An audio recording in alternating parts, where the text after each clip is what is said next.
Stoptober. The 28-day Stop Smoking Challenge is back, and it's bigger than ever. Perfect timing! The two Mikes will be investigating just what it takes to quit in a series of intriguing, candid one-on-one interviews with sports celebrities who've quit the smoking habit for good. It's a huge goal for him! Join the thousands of people who are stopping smoking this Stoptober with the two Mikes on TalkSport. Come on, join in. Search Stoptober for all the support you need to stop smoking.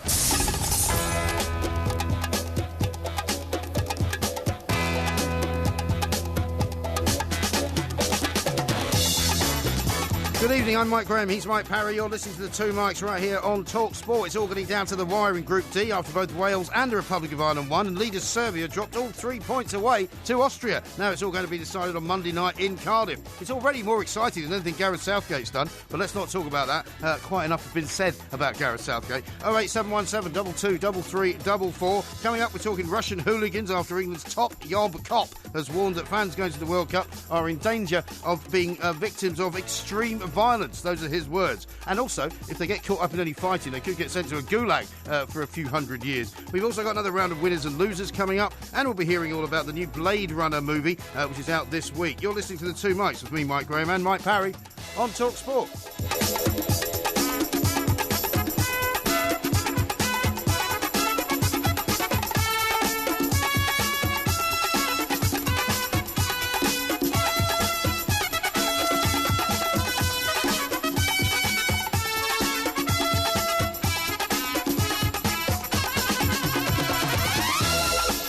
Talk Sport, we are the two Mikes, and I'm delighted to say that it's time to say a very, very good evening to Mr. Mike, a Porky, a Parry. A very good evening to you, Mr. Parry. And a very good evening to you, Mike. And you're right about those hooligans ending up in gulags. That's where hooligans belong, in gulags. Well, that's probably a very, very uncharitable thing to say. But no. It wouldn't be very nice, I wouldn't imagine, a Russian gulag. Oh, I think it'd be horrible in the Russian gulag. But they're not handing out any copies of Alexander Solzhenitsyn's novels, by any chance. A Day in the Life of Ivan Denisovich. Yeah, Denisovich. Yes, that's right, yes. Very well remembered. And I used to say Denisovich, but Denisovich. I'll bow to your superior knowledge of the Russian language. I do have contacts, of course, at in Moscow. In the Kremlin. Yeah, we're hoping to make use of some of those come World Cup time. Yeah.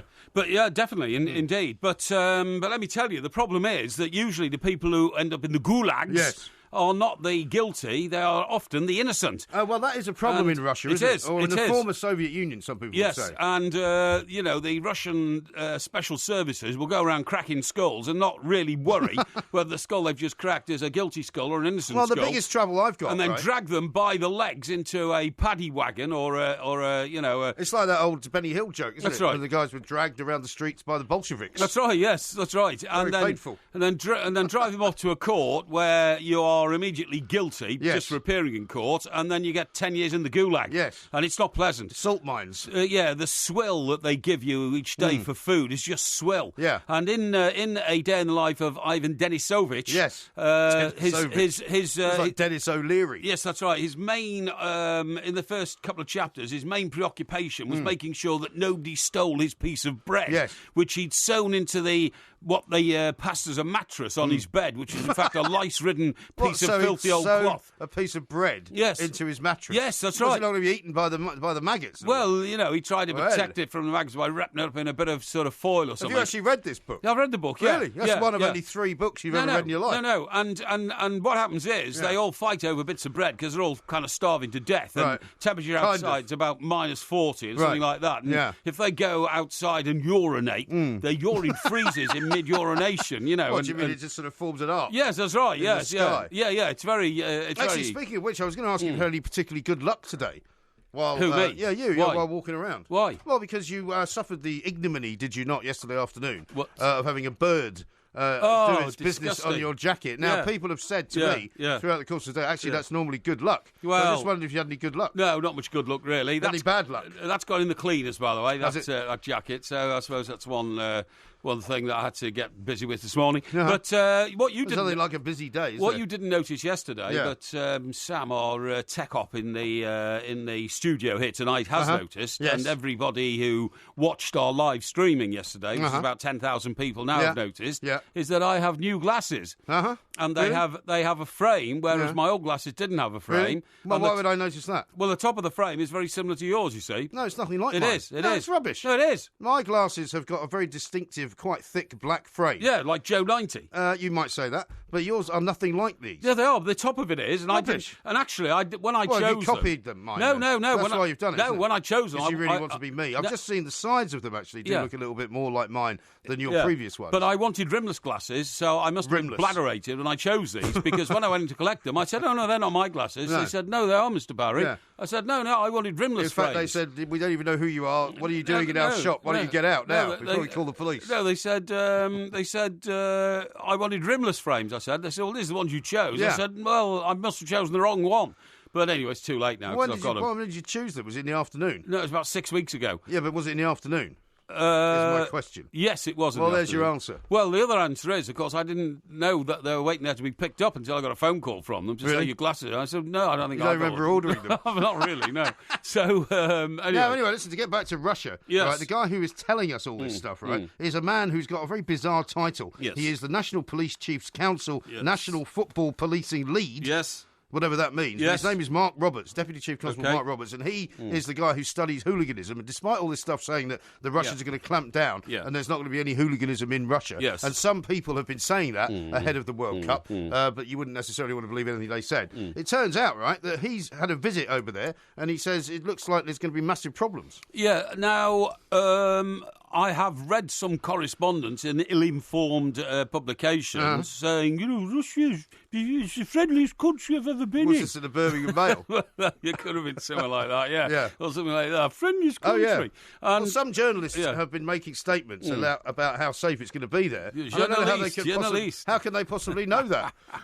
Yeah, well, I don't know. I mean, look, I've been to Russia a couple of times, and on the surface... Well, the fact that you were never locked up in a gulag is astonishing. Well, I fell over once, as I think I told you, in Red Square, and cracked my head and was kind of semi-conscious, staggering around, but it was about minus 10. You normally do that around Waterloo. Well, we just got off a boat on the Moscow River, but I thought we were going for a cruise. Right. And the booze cruise? Yeah, I got invited onto this boat on the Moskva River. Oh, yeah. Moscow, as the Americans call it. Did you go under that bridge where that guy was assassinated? No, I don't think so. No, I don't know. I'm not sure. The only bridge I know where the assassination took place was Blackfriars Bridge down the road here. That wasn't an assassination, but the guy hanged himself. God's banker. No, God's banker was murdered. No, he wasn't. Of course he was. He put bricks in his pockets and then dropped him off the bridge. No, well, if you're going to kill yourself, right, and you're going to try and fall into a river, you're going to put bricks in your own pockets. No, but he was hanging from under the bridge. He was strung up, man. I'm telling you, I know these things. Really? But anyway, so I got on the river. I got on the boat, right, and I must have had a few vodkas at the hotel first. Why does every story begin with that? I don't know. Yeah. But I said to the captain, I said, when do we set sail, Capitan? Like that. He said, what? Is he German? No. I said, Capitan, when do... true for the duty-free. No, when do we set sail? Right. He said, because I had a badge on. He said Did Mike he say Parry. Capitan? Oh, no, you had a badge on. Yeah, I had a badge on. Well, Mike Parry, said, please do not feed. He said, no, Mr. Parry, we will not be sailing tonight. I said, why not? He said, because the river is frozen and we are stuck in 3 feet of ice. I said, so you were just actually on the boat for a party? Yeah, probably. That's right. Yeah, those boats here, which don't go anywhere. No, that's They're just nightclubs. Yeah, but I thought we were going for a bit of a cruise up and down the Moscow River. But anyway, anybody could have made that mistake. I just forgot to notice the ice as I got on. Yeah, well, indeed. Well, lucky you didn't hurt yourself more than you actually did. Well, I slipped on the plank, not the plank, the gang plank. I did, when I got off. Well, I mean, the other question a lot of people have had as well is after we'd done our business yesterday, we'd worked and done an afternoon's worth of stuff with Facebook Live and all the rest of it. We then retired to have a sort of business meeting, at which point my daughter turned up with a friend of hers, right, who was pregnant. Yes. I informed you that she was pregnant. You went to the bar and returned with a pint of wine for her. No, I didn't. Yes, you did. No, I didn't. It was soda water. No. It was soda water. No, there was wine in it. No, I'll tell you exactly what happened. It was soda water, and as I brought it back, somebody said, oh, that's a lot of soda. I don't know why they give me a pint of soda water. I said, can I have a soda water? Soda water, because the lady was with child, so to speak. Yeah. And then somebody said, oh, No, she can have a splash of wine in that and make it a spritzer. No. So I went back to the bar and said, "Can you put a wine in this, please?" Because somebody told me that. But it was a whole pint glass, though. You didn't want a pint of spritzer. No, precisely. It was soda water originally, and somebody said, "Oh, slip a wine in that. It's perfectly all right. It waters it down." And so I just did what I thought was the right thing. Is that right? Well, it wasn't the right thing to do, obviously. Yeah. Now, coming up in the show, we've got loads to do. We're going to be talking to your friend and mine, the Daily Mail film critic, right? Brian Viner, who's going to talk to us about Blade Runner. That's right. 2049. Bit of a cult film, that, it really is, I meant the original one. Have you seen the original? No. Well, how can you compare it to this one? Well, I'm not going to. Brian is, you see. This is the whole point. Okay. But his review, he's the Daily Mail reviewer. I just said that. And yes, and he said this morning, it was brilliant, 5 stars out of 5. However, because I do my research thoroughly, I looked at some reviews in some of the other publications this morning, and some of them gave it a bit of a bum steer, I would say. Really? Yes. Bit of a going over. Well, anyway, so we'll be doing that. We'll be talking about Wales and Ireland, because actually Group D is now rather exciting. It is. In the old Euro qualifying, because it's going to all come down to the big game on Monday night. Yes, that's right. Serbia lost just now this evening to Austria. Yes, that's right. Rather surprisingly. So, I mean, if Wales beat the Republic of Ireland, they could actually top the group. Yeah, they could. There's a possibility. There's a possibility. Serbia would have to draw. There's all kinds of different sort of manoeuvrings and it's quite fascinating scenarios. Yeah. And I'd like to put a question out to some of our listeners, I mean, if we could swap Gareth Southgate as the England national coach... Do we have to talk about Gareth Southgate? For Chris Coleman, who's the Welsh national coach. Oh, look, there he is now. He's on the air. I would have Chris Coleman in the blink of an eye, right? I think he's got such powers of leadership, which I'm not sure we have. He's got something that Gareth Southgate doesn't have, that's charisma. Charisma, yeah, definitely. You want to watch what he says, you want to listen to what he says. Yeah. How's this from Paul? He says, talk of a stay in the Gulag reminds me of the 2 Mike stay in the infamous Adelphi Hotel in Liverpool. It's true. And John says, will Porky be going to Russia for the World Cup as a guest of the FA? No, I won't. No. Are you sure? No, we are very hopeful of being in Moscow for the World Cup, but it certainly won't be as a guest of the FA. No. It may be as a guest of other people. No, not after we finish with them, anyway. Well, that's right, this is Talk Sport. We are the 2 Mikes, 08717 22 3344. Coming up, we're going to speak to the former Wales captain and former Everton player, of course, Barry Horn. This is Talk Sport. I think, these youngsters coming through as well have a great talent, and they've come into this group and settled in tremendously well, so hopefully they can continue that, continue progressing, and the future of Welsh football at the moment is looking quite bright.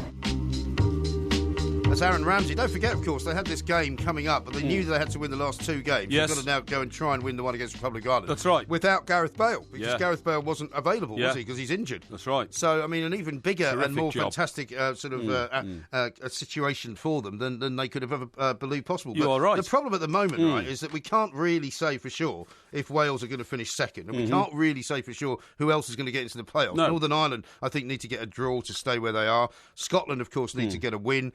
There's all kinds of movable kind of feasts. It's a movable feast, indeed. And it's a very complicated system, because, they also then have to take away coefficients. Like the last game That's right. that they played against the bottom club. And the weakest teams you've played and all that kind of stuff. It's a right dog steer, in my view. It's been devised by sort of maniacs, in my view. Yes. Let's talk to Barry Horn, former captain of Wales, of course, to see what he's looking ahead to for Monday night's game. Barry, very good evening and welcome to you. Good evening. Thank you very much. Barry, thanks for joining us. Yeah, what a great night to be a Welshman, I would say. I mean, with Gareth Bale not being able to play, there must have been a few nerves out there. Well, yes, but I suspect not so much amongst the players and Chris Coleman. I think Chris Coleman's done an unbelievable job of preparing the players. His press conference is brilliant. He doesn't talk about that. He talks about the positives. He says how much trust he's got in the players that he does have available, how much trust he's got in the youngsters. And he's not speaking to the fans, of course. He's speaking to the players. Yeah. It's classic tactic, and it worked. I mean, another youngster came in tonight. Well, not a youngster in the sense of Ben Mudd being a youngster, but youngster in terms of international football, and scored the crucial goal, which is fabulous. It's absolutely fabulous. How does Chris Coleman inspire his players so much, Barry? Because I think Chris Coleman inspires his players in a way which I regret to have to say I don't think Gareth Southgate does. Gareth Southgate always looks to me like he's deeply thinking things through, whereas Chris Coleman is so communicative and so expressive in what he wants and what he desires. And I think Coleman's a much more effective manager and coach. But what is that quality he's got that spurs his players on? Well, I think the most important thing is that there's a great mutual trust between Chris, his coaching staff, and the players. That works both ways. I mean, he all he ever talks about is how much he trusts his players. No matter who he's got available to pick, he says he trusts them. And again, he's speaking to the players, of course, when he says that.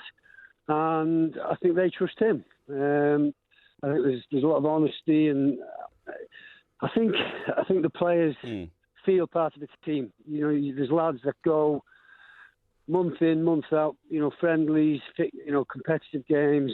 They turn up, they don't necessarily play, but they feel part of it. I think that's a big deal. So that when they do get a chance to play, they know exactly what's expected of them. They feel part of the team.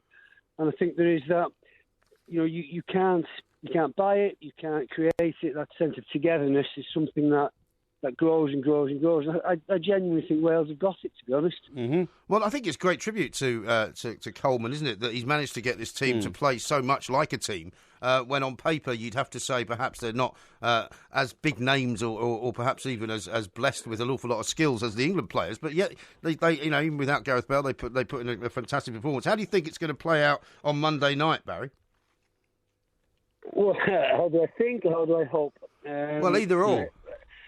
Well, I hope Wales win, obviously, and you know what? I think they will. I mean, I think Wales have had a little bit of bad luck over the years with penalties and handballs and crossbars and what have you. And I think maybe they due a bit of good luck. I mean, Wales got to the game tonight with 6 players on the pitch on a yellow card. None of them got cautioned. When the referee, I believe, tonight cautioned 10 players and sent somebody off in a recent La Liga game. So that was a bit of good luck. There's no injuries tonight. So, they will go into Monday night's game in fine fettle. They'll be full of confidence. And with the exception of who, I think Chris Coleman will have everybody available. So maybe they're just getting a little bit of the rub of the green. Yeah, I think you will win the game, and I think you will get to Russia, Barry. And I'll be delighted if you do, because it deserves a team with the fighting spirit of Wales. I have to say that, obviously, in the face of England being there, I think Wales will give it a real good go. But will that then be the end of Chris Coleman for Wales? Because he's become a very tasty product, hasn't he, for a Premier League club? He's become a very, in your words, tasty product for somebody, yes. I don't know who that will be. I think there's some speculation about him leaving at the end of the Euros when, in all fairness to Chris, he could have left on a high. Yes. But I felt, I don't know, I haven't spoken in depth about it, but I think he really fancied a crack at the World Cup but for a couple of late goals in the Georgia game in Cardiff and the Serbia game in Cardiff, they'd already be in the finals, of course. So, so I think that he probably will leave if he gets them to the World Cup finals. And everyone in Wales should wish him good luck and thank him for what he's done. Yeah, and I think he can maybe pick his job. And without wishing to intrude on Mr. Parry's private grief or possibly any of yours, Barry, a former Everton player, there might be a job going at Goodison Park by then. Oh, don't say that. Well, I don't know. I was there on Sunday. And it wasn't great. On the pitch, the mood off the pitch, they got booed off, as you will know. I don't think Ronald Koeman's job is under imminent threat, but I think something's got to change. There's no doubt about that. Yeah, no, absolutely right. Our next game's Brighton a week on Sunday, Barry. I shall be there because that's down here on the south coast. We'll have to look for a marked improvement because it can't go on as it is, can it? And can you figure out why we didn't buy a striker? Well, do you know what? It was really it really struck home on Sunday actually. How well Chris Wood played, and he was somebody who you would expect to be on every club's radar. You know, I don't know what he cost. Was it 12 million? I'm not sure. Something like that, yeah. But certainly within Everton's budget, and he was so effective. He's not. He might not score 25 goals, to replace Romelu Lukaku, but he is a striker. Yeah. You know, and he's athletic, and he works the defence. He held the play up, and he was really, really effective. And I said before the game that, you know, that's what Burnley are. They've got a squad of 7 out of 10 lads. You know, they've got every week they'll give you 7 out of 10. Yeah, absolutely. There's no superstars, and Chris Wood. Well, he was better than 7 out of 10 on Sunday, I've got to say. But no, I have no idea why, when it was obvious from Christmas that Romelu Lukaku was going to leave. Yes. And it was obvious that big money was coming into the bank. Why a replacement wasn't lined up?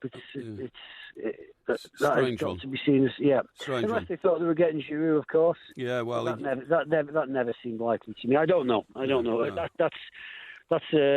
That's a mystery. Exactly. Bad news. But anyway, I've got some good news for you, Barry, because I will be coming to the King's School Chester sometime in November to lecture the pupils on motivational achievements. That'll be nice for them. And a career plan in life. So Mike. So I believe. Yeah. Can something not be done, Barry, to stop this happening? I think I've got football fixtures a long way away that night, to be honest. Sure, maybe washing your hair, Barry. Also, I mean, these young minds don't need to have their sort of hopes and dreams dashed onto the rocks. What do you mean? By Porky showing up and showing them what a disgrace he is. You will well know that you're on the famous wall. Yeah, that's right. Yeah, your picture is on the famous wall, so you know they will all know you. Yeah, well, I want to guide these young people. Are they paying you? No, of course not. You're doing it gratis, are you? Absolutely. Expenses only. It's my contribution to a great institution. Barry, thank you very much indeed for contributing to that great institution and for joining us tonight. Yes, indeed. My pleasure, Mike. Thank you, Barry. Barry Horner, former Everton and Wales, of course, Wales captain, talking hopefully about a win for Wales on Monday night. Yes. And of course, you'll hear all the goals as they go in but right your here. school will invite you back to give them a motivational speech. Funnily enough, I have actually spoken at various schools after being asked by the teachers at those schools that my children have attended. Yes. Would I mind going in and just talking them through, the options of the media that really? I've done it many times. Yeah. And in fact, I've just found out tonight for the first time that my youngest son is listening to this show right now. So be very careful what you say. Why? What do you mean? Why? Well, I speak only the truth. You're the only one who speaks with forked tongue. Yeah, but if you start insulting me, you have another enemy. And you know how those old westerns go, right? Where the son avenges the death of the father. Really? Yeah. Well, you're not dead yet. No, I'm not, and I won't be dead for a long time. If you keep on the lifestyle that you're pursuing all this life, it won't be long. But what I'm saying is that if you continue to insult me, you might just come out of the office one night in about 10 years' time and find somebody waiting for you. No, I don't insult you. Here's one from Stoptober. It says, that Russian captain should have done us all a favour and pushed Porky overboard. Oh, that's very nice, isn't it? Thank you very much indeed. Birthday wishes to do in a moment. We've also got a nice one here from Mark, who says, a happy Friday to the two much from my backyard in Portland, Oregon. Doesn't that look nice? Wow, that looks absolutely fantastic. Yeah, Portland, Oregon. Have I been to Oregon? I'm not sure. It's on the West Coast. Well, we went to Seattle, didn't you? Is that Portland Timberman? Eh? Portland Timberman, is it? Portland Timberman? Yeah. You're Justin Timberlake. No. Isn't there a Portland... The Portland Timbers. Timbers, that's the guy. Yeah. Oh, the guys saw the log. That's the team that saw the log before the game. Team. Yeah, that's what I mean. But they saw they saw a log, don't they, before the team? They? Yeah, before the game. I've never heard that. They do. They get a chainsaw and they saw a bit off a log. So what? Because they're called the Timbers. So what? Yeah, well, I thought I'd let you know. It's a local custom. Really? Yeah. This is Talk Sport. It's a wonderful night. You gotta take it from me. It's a wonderful night. Come on and break it on down. It's a wonderful night. You gotta shake it for me. It's a wonderful night. Come on and break it on down. It's a wonderful night. Everybody can see. It's a wonderful night. Come on and break it on down. It's a wonderful night. Go ahead and release. It's a wonderful night. Come on and break it on down. You know the music, sir. This is Talk Sport. We are the two mics. Coming up a little bit later on, we're going to do some listography, Porky, so we need some people to send in some suggestions as to what subjects you want us to talk about. Also, we'll have winners and losers as well, which I won last weekend, I think I'm right in saying. Yes, I think you did. I did. Now, Gren says this. Hi, guys. Please can you give a birthday shout-out to my partner, Emma? It's her birthday today. Cheers, guys. I'm a massive fan. Okay. Who are we saying happy birthday to? Happy birthday to Emma. Emma, happy birthday, my dear. Have a long and fruitful life. Indeed. Now, Nick says, can you please wish my wife, Lisa, happy wedding wedding anniversary from me for tomorrow. We're off to Rhodes on Sunday. Oh, wow, Very nice. That's great. And what number anniversary It doesn't is say, unfortunately. Well, happy anniversary anyway, Lisa. Yes. Is that Lisa? Lisa and Nick, yeah. And remember, all roads lead to... What's the Greek Rhodes? drink? No, what's the Greek drink? Ouzo. Ouzo. All roads lead to Ouzo. I thought you were going to say all roads lead to Rhodes. That's been funny. That's a bit of a joke. Even though it's an island. Anyway, listen, give up with these for a minute, because we've got all these fans who are wanting to talk to us on the telebonio. Huh? So, on the what? On the telephone. The telebonio, yeah, you well, say? that's my... You're mad. No. Are you on some change? Does the doctor change your medication? Don't be The ridiculous. telebonio. Yeah. Well, what do they want to talk about? Well, I want to talk about all sorts of things. I Probably. don't want to talk about Gareth Southgate. Well, I do not the want only to talk thing about I would say about Gareth Gareth Southgate is, I mean, Chris Coleman, I think, has become a truly great international manager, and sometimes you wish that you had his sort of direct communicative ability in the England. I'll tell you what. boss. Let's talk to Paul, who's a Walsall fan, and I'm hoping against hope that he doesn't want to talk about Gareth Southgate. Yeah. Paul, a very good evening to you. Welcome. Good evening, brothers. Yeah, hi, Paul. How are you, man? All right, mate. Yeah, good. You don't want to talk about Gareth Southgate, do you? Absolutely not. Thank God. Mm-hmm. We can talk about loads of managers that have failed in the West Midlands. Yeah, we could, but We could do. but that'd take 3 seconds because nobody's interested. to Well, be no, honest. it would take a long time because a lot of them have. Yeah, I know, but we wouldn't tolerate it for more than 3 seconds. That's what I'm saying. Right, okay. But Paul, what do you? Every single turn, when things go wrong in the Midlands, people sack the managers. And England straight away turn around and say sack the manager. And the only question I've got, and obviously I've turned all of my listening stuff off now, so I ain't going to hear the replies until after. Right. Yep. But I'd just like to know, I'm 55, I'd just like to know the last time anybody of my age group was actually enthused by England performance. I would say in 1996, Euro 96, no? Netherlands. Yeah, that's right. The 4-1 game. Teddy Sheringham Well, just the whole scored 2. tournament, but the whole tournament was exciting as well. Yeah, But it's about that's where it comes down to the point of prior to that, you're looking, okay, we was all pleased when we beat Germany. Yeah. We was all pleased when we beat Argentina, but that was a little bit of payback. Yeah. Do you know what, Paul? The trouble is in this country, we start fooling ourselves with false gods, OK? You may have seen reports this morning that England have now gone 38 games without being beaten in a qualifying match, OK? Yeah. All the way back to 2009, right? Yeah. Except that when you look at the list of the teams that includes, some of them are so poor, they're barely a country. Some of them are only big enough to be a field. And to say that, I think that's probably not quite correct. No. To go back to 2009, are you forgetting the debacle of the World Cup in South Africa 2010? Yeah. Ukraine and Poland 2012. Brazil 2014 or 16. 14, wasn't it? No, 2014. Yeah. And what I'm saying is, it just doesn't add up, any of it, But I think we've actually gone beyond it, Paul, now. Yeah, I don't actually hear that many people calling for Gareth Southgate to be fired because I think people have worked out, Paul, that no matter who goes in there at the moment, it's the same thing happens. Two managers the manager then, and I think that's where the problem rests. Yeah. The problem also rests in the fact that Germany have only conceded 3 goals in their qualifying group. They've won all 9 games. They've got 27 points. But they also have to be the world champions. And they're going to be the world champions again by the look of it, Very because possibly. the South American group is so shaky that Argentina aren't even guaranteed to come to the World Cup. Somebody else don't qualify, so it really sums it all up. Yeah. But I just want to know how your listeners... and look back at what was absolutely exhilarating games that they watched. And then, is the problem not the manager, but who manages the manager? Because that, to me, is how I see Yes.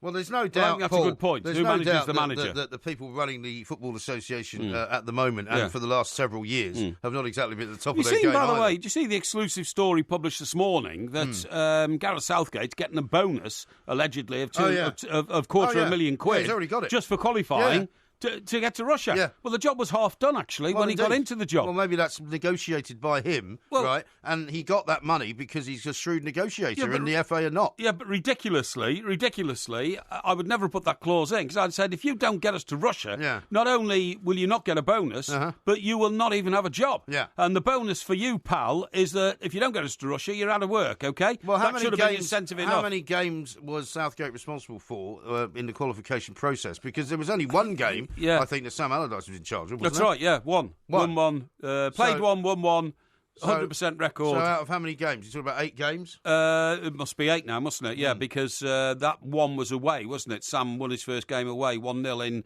I'm not sure where it was now, was it... wasn't Slovakia? It was Slovakia. Yeah, I think it was. Yeah. Anyway, but surely the point. Well, then he should give him an eighth of it, shouldn't he? Yeah, give him an eighth. And then of it, you stop whining. Let's talk to Stan, who hopefully also doesn't want to talk about Gareth Southgate. Stan, a very good evening to you. Good evening, guys. Love this show. Yeah, unfortunately, I have to because I was born in '81, but I remember watching a clip of Sir Alex Ferguson winning a trophy with Aberdeen, and he absolutely blasted his players. He said the performance was rubbish, even though they won the competition. Gareth Southgate, he was celebrating. Well, they're all hugging each other at the end of the game. Yeah. Like they've just beaten Germany. Yeah. Do you know what? It would have been great if he came out real and he said, you know what, that performance was rubbish. Yeah. It wasn't good enough. Yeah. It's, like I said, born in '81. I've seen Italia '90, obviously May '94, but '96, 2000. Okay, near misses and all that, but this is. I mean, I could see a Sunday League football team beat England. This is not over exaggerating. This is not saying this team is bang average. This team is below bang average. This team, for what they are put on paper, it's embarrassment. It's every person who paid a penny to watch that team play. I mean, I watched it on ITV, and I thought to myself, what's going on? But this team's you wonder why... Also, there was 30,000 seats empty, weren't there? Well, 64,000 crowd, lowest they've ever had. Yeah, that's right. One way of saying Southgate, he had the bottle to take the penalty in '96. I'll give him that. As a manager, look... But, you wonder why players like Alex Oxlade-Chamberlain are in the England team. You have to, and you have to say, well, his form for his club this season has been rubbish. Right. And if didn't Gareth Southgate stress that, he picked players who were on form and in form? No, but he also said he picked players... Yeah. That's what he used to say. That's right. But now he says he's picking players that don't deserve to be in the team. Yeah, that's right. Yeah, I don't know what he's playing at. When the boys were coming out at the beginning of the game, they're in the tunnel, right? And I saw a lot of them looking towards... I think it was the right-hand side. And I thought, are they looking at the opposition? And the camera panned in. Yeah. By the players on the left-hand side of them. So I thought to myself, why do they keep looking at... Were they looking at the reflection of themselves? I thought to myself, all of them were kept to look at the right-hand side. And I said to myself, it's the mentality. It's like you put the... Checking the hair, probably, at one point. Exactly. Yeah. The mentality of these lads is... It's not. It's like, listen, I can't say they don't have the desire or the passion. Yeah. But it's not there of the boys that were there who had it in '90 and so on. You know what I mean? Like that Italian '90 team, like McMahon, the one that Bobby Robson had. I mean, there were characters in there. Where are the characters in this squad? They're all. Yeah. Oh, there isn't one. There is not one. Stan, listen, thanks very much for your call. Thank you very much indeed. It is incredible. I mean, I watched the game and I just couldn't believe it, really. No. I mean, it was a bit like watching... it was worse than watching paint dry, actually. You were kind of... It was almost... It became... It's all those sideways passes and back passes and all almost that, a kind of anti-football reason for watching it. Yes. You were kind of going, well, how much worse can they actually get here? Yes. And, I mean, I actually was willing at the end for England to lose. Well, to make it interesting. I never will England to lose. I was. But, you think to yourself, does this need a bit of a shake-up? And England... if it had ended as a draw, you'd have said, well, that we've got to have a shake-up now. Something's got to be done. Yeah, exactly. That's why I wanted him to as long as it doesn't threaten, obviously, our path through to Russia, which, of course, now is guaranteed. Well, it's guaranteed, but it's also England went to Brazil, didn't win a game. Did not win a game. Yes. Under Roy Hodgson. Yes, I know. That's what happened in the last World Cup. Yeah, well, I know. I mean, I was the biggest critic of Roy Hodgson, who's never got the job in the first place, in my view. I don't remember that. Yes. Jane says this, it's all roads lead to Rome, Porky. #geographically challenged plank. No. Talk That's an oafish comment. The roads we were talking about, mate, was RHODES. The island. That's Jane, by the way. Sorry? It's Jane that sent that in. Oh, Jane. Oh, Jane. Don't be so rude. Oh, Jane. I'm sorry, I didn't know you were a lady, but I do now. How many men do you know called Jane? I don't know any men called Jane. The world is changing fast, but it's not changing that fast. But I didn't know the name, so don't worry about it. I'm not worried. I've got something very interesting to sort. So, just Jane, hold that thought. Thank you for your contribution. Yeah, very kind. All roads, RHODES, where Lisa was going on holiday, lead to... What's the drink again? Hey? What's the drink? Lisa? Yeah, what's the Greek drink? The Greek drink? Ouzo. Ouzo, that's right, yeah. All roads lead to Ouzo. So it was my joke. Are you sure you haven't been on the Ouzo? No, you just, you just pull a joke to bits and now you've made it unfunny. Thank you. This is Talk Sport. All my life, watching America. All my life, there's panic in America. There's trouble in America. There's panic in America.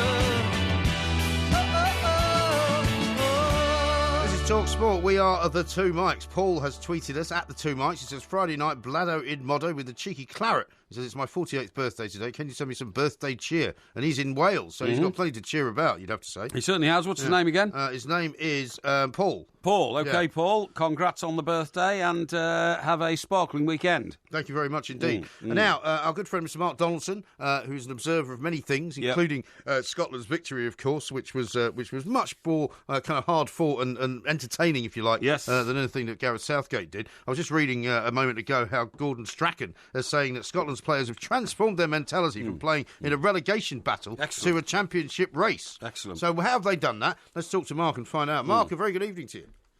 Good evening, boys. How are you both? Very well indeed, thank you. Very well indeed. So how's he managed to do this? You know, the sort of Scotland were the no-hopers of the group for most of the qualifying. Now suddenly it's getting a bit hot at the end.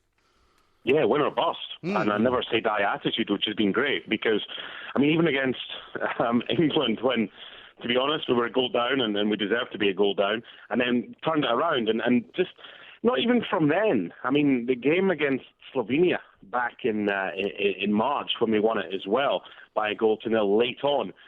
It's this never say die attitude for Scotland, and it's like backs against the wall. I think maybe we're just a bit tired and fed up now of everyone saying it's been 20 years, which it has, and quite rightly so, since we qualified for a major tournament. Yeah. And I worked beside the guy who not only was the last player to score for Scotland, but also the last player to get sent off for Scotland at a major tournament, Craig Burley, in 1998. And it's about time we did something about that. Hopefully this is the year. Well, it is. I mean, it's very complicated, isn't it, what trying to work out? And I've got a list in front of me of the current teams who are in second place who may end up being those 8 teams that go into the playoffs. But it's impossible really to say until the final hour, isn't it?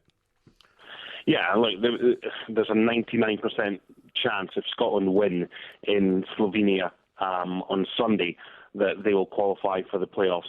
There's no point in worrying about if that doesn't happen. There is the off chance that something weird might happen. And knowing Scotland, that glorious failure that we seem to carry with us, then that would be very typically Scottish. But we know what we have to do. We have to go to Ljubljana on Sunday. And the good thing is as well, we're not playing, thanks to England, we're not playing against a team who can still qualify. It would take a ridiculous set of results for them to still have a chance. So fingers crossed that we can get a win against a team who know they can no longer qualify for the playoffs. Yes, although, as you quite rightly say, Scotland, unfortunately, tend to fall at the hurdles that you expect them to jump over easily.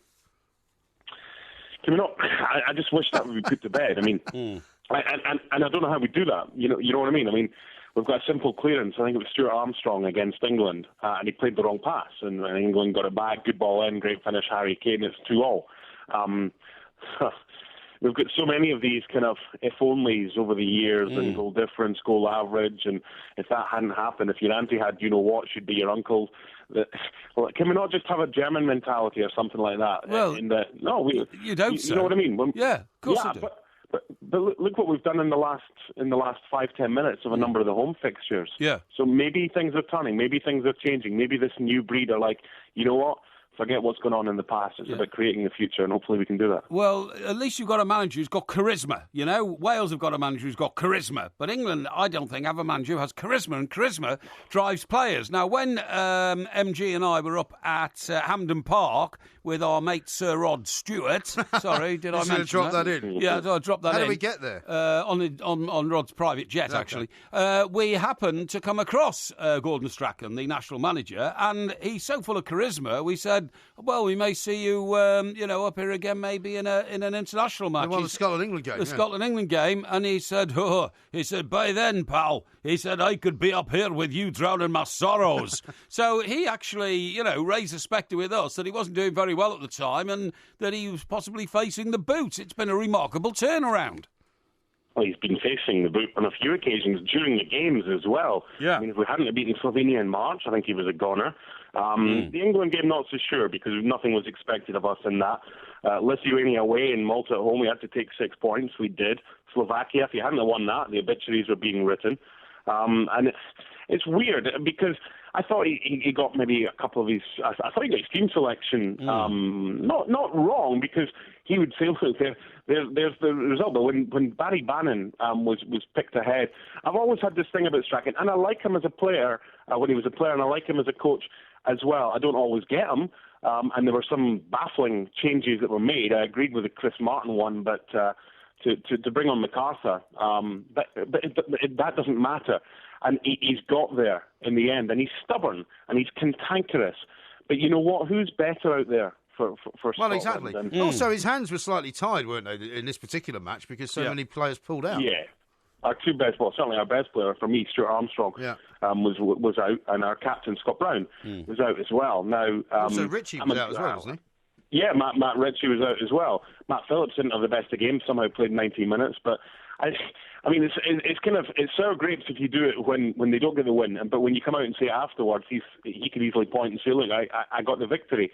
I don't think there'll be many changes from the weekend. I've come out and said many times with Strachan, I think he favours his favouritism over form on a number of occasions. I mean, you saw the Celtic-Hibs game. Callum McGregor wasn't even in the squad. He got called in, having scored a couple of goals. John McGinn's been flying right now. I just thought at half-time, and I put a tweet out as well, boys, about half-time and how I thought there was a kind of lack of movement in the Scots midfield. It was a bit pedestrian. I think we saw that in the first 50 minutes of the second half as well. I think we got overrun in there. I've got no problem with Darren Fletcher playing again. I like Darren Fletcher. I think he brings leadership, but I think he needs legs around him, and I didn't think he had that. I mean, I'm a good friend with Lee Bullen, who I grew up with in Pennycook. Lee's the assistant at Sheffield Wednesday. He loves Barry Bannon, and so does Gordon Strachan. It's going to be interesting to see what happens with 20 minutes to go. If it's still 0-0, we need the win. Chris Martin will come on, I've got no doubt about that, to partner Lee Griffiths, but who else does he go with? I'm looking forward to this. I think if it gets Scottish success. Yeah, it'd be fantastic. And I mean, I have to say, if it gets to 3 minutes from the end, I think you might get a few supporters coming on the pitch to try and actually, obviously we wouldn't encourage that kind of behaviour, but you know what I mean? That's how passionate the Scottish fans are, and that's the tragedy of the England situation, is that the passion has all but gone out of the team. It's certainly all but gone from the fans as well, as they sit there watching this kind of dross. At least the Scottish fans are enjoying it. Yeah, we're desperate to get to a major tournament. We saw what fun that Welsh had and the Irish had at the Euros as well. I watched a video, and the biggest cheer from Wembley before the goal was a paper plane landing in the back of the net. It was, and that covers the back pages of a lot of our newspapers today, saying on the plane, i.e., we're on our way to Moscow, but the plane is so paper thin, it almost represents England's chances at the World Cup. It's very illustrative. It was. Do you want to swap? Do you want to swap? I'll play rubbish football or boring football and get to World Cups and Euros, and then, I mean, please, just take it from someone that's desperate to get back to a major tournament. Yeah. Doesn't matter what you do at the World Cup, you're there. Yes. Every Scottish fan, man and woman, child, would swap with any English fan right now just to be on that plane. Now, how much of a bonus is Gordon Strachan on for getting Scotland to the World Cup? Because we've heard, of course, Gareth Southgate gets 250,000. He could have whatever he wants. He can have the freedom of Scotland. If he wants to drive some sheep through the city of Edinburgh, he can do that. I don't care. Right. I just want Scotland to be back at a World Cup. See? And you know what it's like. Look, even if we get there, we'll end up against like Italy or something stupid like that in the playoffs. Just get us the win on Sunday, and we'll take it from there. And Mark, will you be a member of the Tartan Army marching around Red Square in your kilt? I've been a member of the Tartan Army when I've been able to go to games since the 80s, and I would love nothing better. And by the way, if we get to Russia, I would make sure that Craig Burley comes with me as well. And hopefully, you have to keep an eye on him, though. He's the last Scot to score. You'd have to keep a close eye on him because, you wouldn't want him having any trouble with the Polizia there. But listen, Mark, thank you very much. Or the banana-flavoured vodka. You don't hear that kind of passion from England fans. You don't hear that kind of passion from England supporters. It's true. Because the stuffing's been knocked out of them. It's true. I'm much more excited about the prospect of Scotland than I am about England going there at all. This is Talk Sport. Well, she was an American girl, raised on promises. She couldn't help thinking that there was a little more life somewhere else. After all, it was a great big world with lots of places to run to. Yeah, then she had to die trying. She had one little promise she was gonna keep. Oh yeah, alright. Take it easy, baby. Make it last all night. She was an American girl. This is Talk Sport. We are at the Two Mics, and that was a bit of a shock earlier on in the week, wasn't it, when Tom Petty Did he die passed suddenly? away. Well, it was quite a strange story, actually, because I was down in Sussex, and I think the story broke quite late on that he had been... he had suffered a cardiac arrest on Sunday night. That's right. But the story that was put out came from the Los Angeles Police Department on TMZ, which is one of those websites which never gets anything wrong, to be fair. No. And they said that he'd been removed from life support. And this was Monday night, I think. Yeah. And so I actually tweeted out, R.I.P. Tom Petty, because it sounded like, that was pretty much the end of Tom Petty. And it was about an hour or two later before everybody else kind of caught up with it. Because the police then put out a statement saying, we never said that he had died. We never said that he had been taken off life support. But it turned out that was in fact the case. Yeah, exactly, yeah. And it was somebody in the police department who had sort of gone a bit early and jumped the gun. Yeah, that's right. But you were smarter than the average bear and worked it out. Well, you know how we have a sort of instinct for these things. Of course we do. We know what's going on. I have to say that I'm not that aware of Tom Petty. Really? He was never a great musical interest of mine. Tom Petty, always. Was he in a group? Or was he... Tom Petty and the Heartbreakers.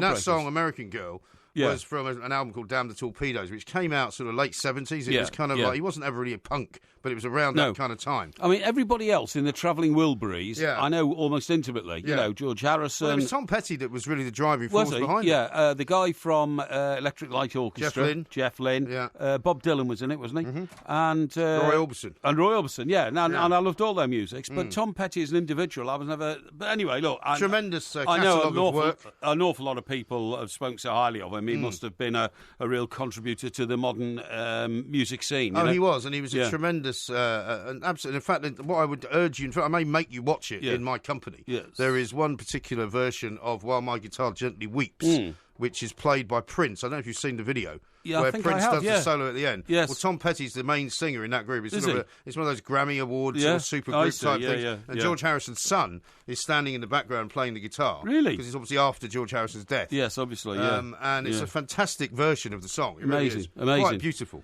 That's fantastic. Bring a tear to your eye. Talking about songs, by the way, did you know that top of the charts at the moment is Dame Vera Lynn? What? Who is 100.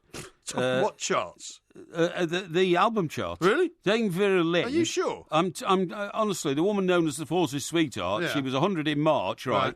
And it looks like she's going to triumph over chart-topping 22-year-old English singer-songwriter Dua Lipa. Who? Have you heard of Dua Lipa? No. Neither have I. No. Dua Lipa. And the Swedish sensation Zara Larsson, age 19. No. Heard of her as well? No. Which, because there are so many different versions of the charts now. Yeah. That they've broken them all up. Oh, have they? Yeah, so you've got to be very careful which chart you're actually talking about. Hang on, the best-selling album by a female artist released this year. Her latest album, aptly named 100, has so far also outperformed releases from US hitmaker Lana Del Rey. Lana Del Rey, I know. Right? Yeah. And Irish singer-songwriter Imelda May. Imelda May, yes, I also know her. Yeah, okay. Yeah. Only 2 albums by female artists. Girl group A Little Mix's Glory Days. Little Mix, yes. Yeah, and the 29-year-old Adele's 25 have sold more. Well, I was going to say, if it's number 1 this year, because that only means Adele hasn't released an album That's this right, year, yeah. which is pretty much what you're talking about. They were released in 2016 and 2015. Well, what album are we talking about? It's called 100. Really? Yeah, it's Vera Lynn, 100. Surely she's not singing at this age. It features the iconic voice of Dame Vera Lynn with full orchestra and choir supporting. Yes, but it'll be previous recordings, won't it? Well, she's not obviously singing at 100 because she wouldn't have a very good voice. Well, but why are they calling it that then? Well, it's a compilation, is it? The release is the 28th bestseller of the year overall in the official album chart, but it's gone to the top. Right. Combines Maybe I'll physical buy it for your Christmas. and... Maybe I'll buy it for your Christmas. No, I'll tell you a story about Vera Lynn, right? Really? Now, do you remember... I'm not sure if she was there when you were there, but when I was the news editor of the Daily Express, one of my reporters was Fiona Miller. Yes. And I remember Fiona Miller. You're talking about the partner... I can't say the wife of, because she got upset with me last time I said this, of Alistair Campbell. The life partner of Alistair Campbell, the man who, fine woman. Tony. Well, she was a great reporter, actually. When I knew her, she was on the sort of features side. And when they put me in charge of features, she was one of the people who I used to give a lot of op-ed pieces to write. Right, okay. Well, when I was there, she wanted to go to the Commons. She always wanted to go to the House of Commons. She ended up at the House of Commons as a political reporter. Yeah. She had a huge interest in politics, even at an early age. Well, she had a mentor, didn't she? She had Alistair Campbell. She also had a mentor at the Express. She had a mentor at the Express, yeah. But Alistair Campbell, who was her boyfriend then, working on the Daily Mirror, was also interested in politics, and he became he was a political editor. He became a political reporter first, and we went to the wine press in Fleet Street, where he bought a load of drinks to celebrate getting into the Commons as a reporter on the Daily Mirror. That's where it all started for him. Right. And then he became like the most powerful man in the country, virtually, didn't he? And all that. But the interesting thing about this was... one time... It's got to do with Vera Lynn. I'm telling you, one time... I'm telling you. Some anniversary came around with Vera Lynn. Maybe she was like 70th birthday or something like that. I don't know, Okay. And Fiona Miller was sent to do the story, but it meant picking Vera Lynn up at her home and driving her to the White Cliffs of Dover. And Fiona was... So it wasn't corny or anything?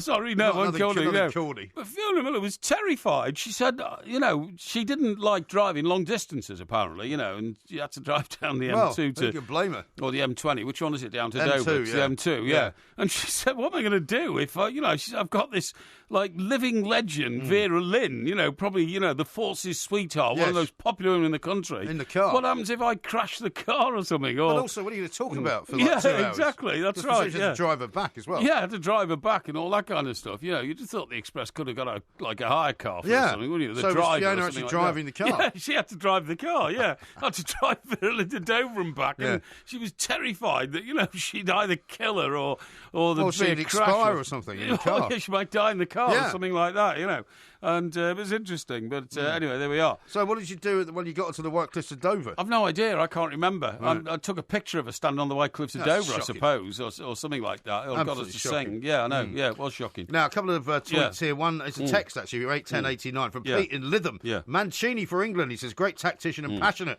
2 things Southgate doesn't have. Yes, well, Tim says, Porky not knowing Tom Petty is no real surprise. Well, that's not very kind. He's not that popular in this country. Just people who are sort of aficionados of his particular sound used to know him, Now, somebody who doesn't give a name says, well done, Mike Graham. Scooped the world in declaring Tom Petty dead. It's not quite Diana, Princess of Wales, but it gets you off the mark. We'll get you That's off a rather off-colour thing to say, isn't it? Well, it is a bit off-colour. And also, of course, what the police could have meant when they said taking off the, life support machine, they could have said he's actually recovered his ability to breathe on his own. But they didn't say that. No, well, that's what I mean. That could have been interpreted that way, couldn't it? And in fact, they'd made it very clear that he had not been responsive when they found him at his house and had not then afterwards woken up. Yes, that's right. Peter says this, Mike's Vera Lynn absolutely does sing on her newest album and her voice is spectacular. Yeah, but does she got that wrong? No, but does she sing original new songs? Well, that's what it means that. But these are new recordings, whether they're new songs or not. Yeah, she's been singing at the age of 100, which is pretty remarkable. You sure? Well, that's what Peter says. Why would you doubt him? Well, my information on this, having researched, it doesn't show that... having researched it. Yeah, it doesn't show that that she has actually sung a new song at the age of 100.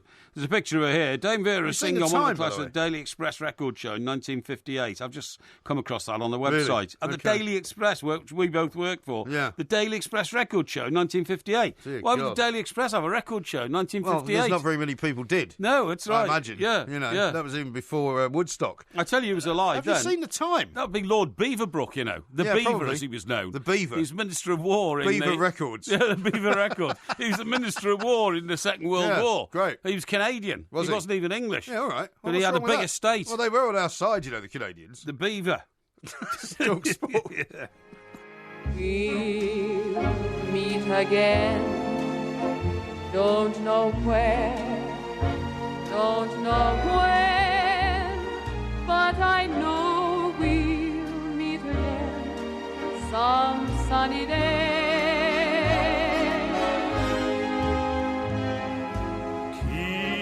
Smiling through just That's not her. like you. That's not Vera Lynn. No, the second voice isn't. No. and the first one, the first voice was obviously the original that she sang in about 1944. I don't think so. No, I don't think so. It's just a new duet she's doing. You know who she's doing it with? No. Alfie Boe. Alfie Boe? Yeah. Oh, we talked about him the other night in the show, didn't we? Yeah. Alfie Boe, yeah. It was his birthday, wasn't he? He's about 50, wasn't he? Well, he's a lot younger than her. Yeah, a lot younger than her. Maybe they should call the album 150. 150. Do you know the bluebirds over the White Cliffs of Dover were in fact Spitfires? Yes, I know. Not bluebird like birds, you know what I mean? Well, because we don't have bluebirds, do we? No, we don't have bluebirds. Is there such a bird as a bluebird? There's a blackbird. Yeah, I know there's a blackbird. Don't sing it. And, blackbird singing there's in a the blue dead tit. of night. There's a blue tit. Yeah, and a blue jay. Yeah, blue other things. What? Like the blue kingfisher. Yeah. What's the problem?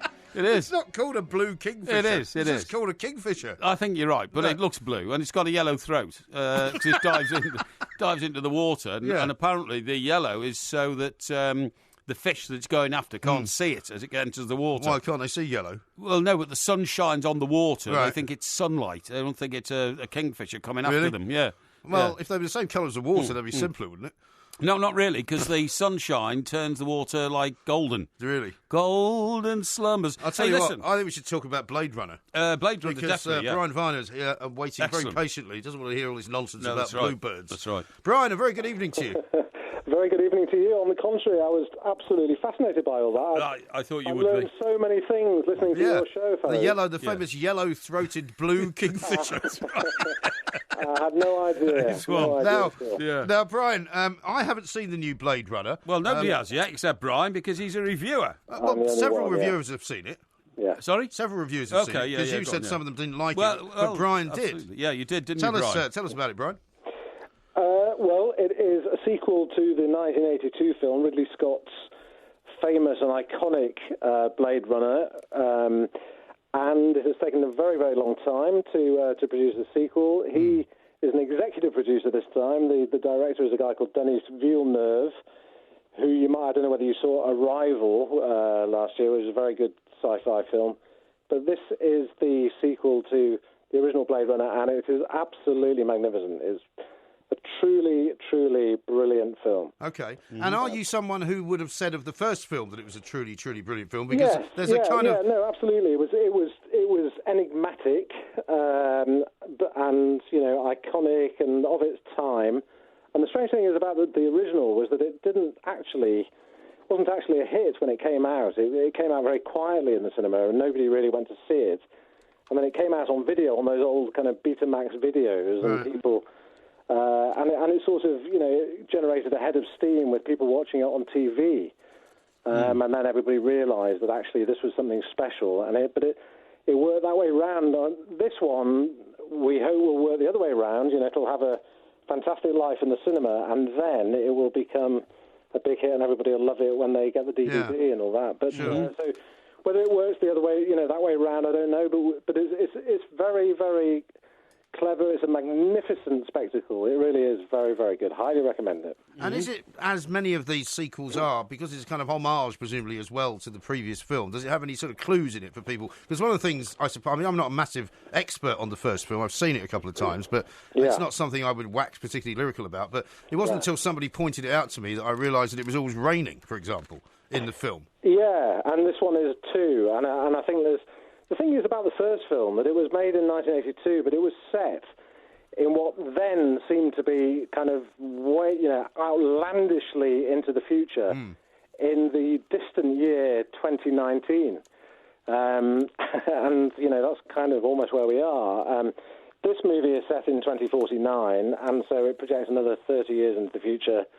And you've kind of got to hope that actually when we get there to 2049, it's not like it is in the movie, because it's pretty grim, life is pretty grim, and it is raining all the time, and I assume that is meant to be some sort of global warming consequence. Sure. But, well, it could have been some very early warning of Brexit, I suppose. Well, possibly, yeah. Now, Brian, although you've given this 5 out of 5 stars, you think it's a brilliant film and all that kind of stuff, some of your colleagues in the film critique world are not as impressed. For instance, one of your number says Ryan Gosling has made an art form out of the constipated stare. How do you respond to that? Well, he in this film, I don't know who you're referring to, which of my illustrious colleagues you're talking about, but. The thing is that if anybody who knows the first film will know that there is this breed of android called a replicant. Yes. And they are these sort of bioengineered androids, and they're meant to be very, very like a human being. And that's what he is. Ryan Gosling he plays a cop, but he's also a replicant, so he's not human. Right. So that's why he's got a constipated stare, presumably. Because he doesn't have much emotion. I think humans are allowed to have constipated stares, especially if, like you and me, Mike, we sit at Goodison Park. Let's go there, please. Let's go there. We won't go there. Well, also hasn't done Richard Gere's career much harm, has it? Because, Richard Gere's only really got 2 expressions. Yeah, well, I wouldn't disagree with that, Mike. I wouldn't disagree with that. I'm not a huge fan of Richard Gere, but I think Ryan Gosling, and actually watching this movie, which is set in LA in the year 2049, and if you think the last time we saw Ryan Gosling in LA, he was hoofing and singing, crooning his way through La La Land. Yeah. So he wasn't constipated. No. There in that movie, but in this one he sort of is, but I think he's very, very good. It's a sort of, sometimes in a sci-fi film like this, big budget film, the star, the leading man, could be very sort of showy and look at me, and he plays it down really, and it actually is very. I think it's very effective, and Harrison Ford, who of course was the star of the first film, he pops up in this one. Yeah, but isn't he getting a bit old now? Well, it's pretty good coming from you. Well, no, it's not good coming from me. I'm not nowhere near as old as Harrison Ford. But and another reviewer here also says that it's style over substance. They say the visuals are stunning, but the story to the sequel to Blade Runner is utterly flaccid. So this one's accusing the picture of being a flaccid storyline. Yeah, well, I don't think that's true. I think it's. I think you have to work hard as a member of the audience. I think you've got to. I think there are some fairly sort of profound philosophical messages in this film, and if you're not quite clever enough to get them, and I'm not sure that I am, then you have to work a little bit hard to sort of understand what's going on. Definitely. There's definitely a move. But the compensation for all of that is that, as that reviewer, who obviously didn't like it very much, but as he or she said, it is just. Honestly, jaw-dropping to watch. It is an amazing spectacle with fantastic effects and just, wonderful cinematography by, incidentally, a great British cinematographer called Roger Deakins, who's just a genius, I think.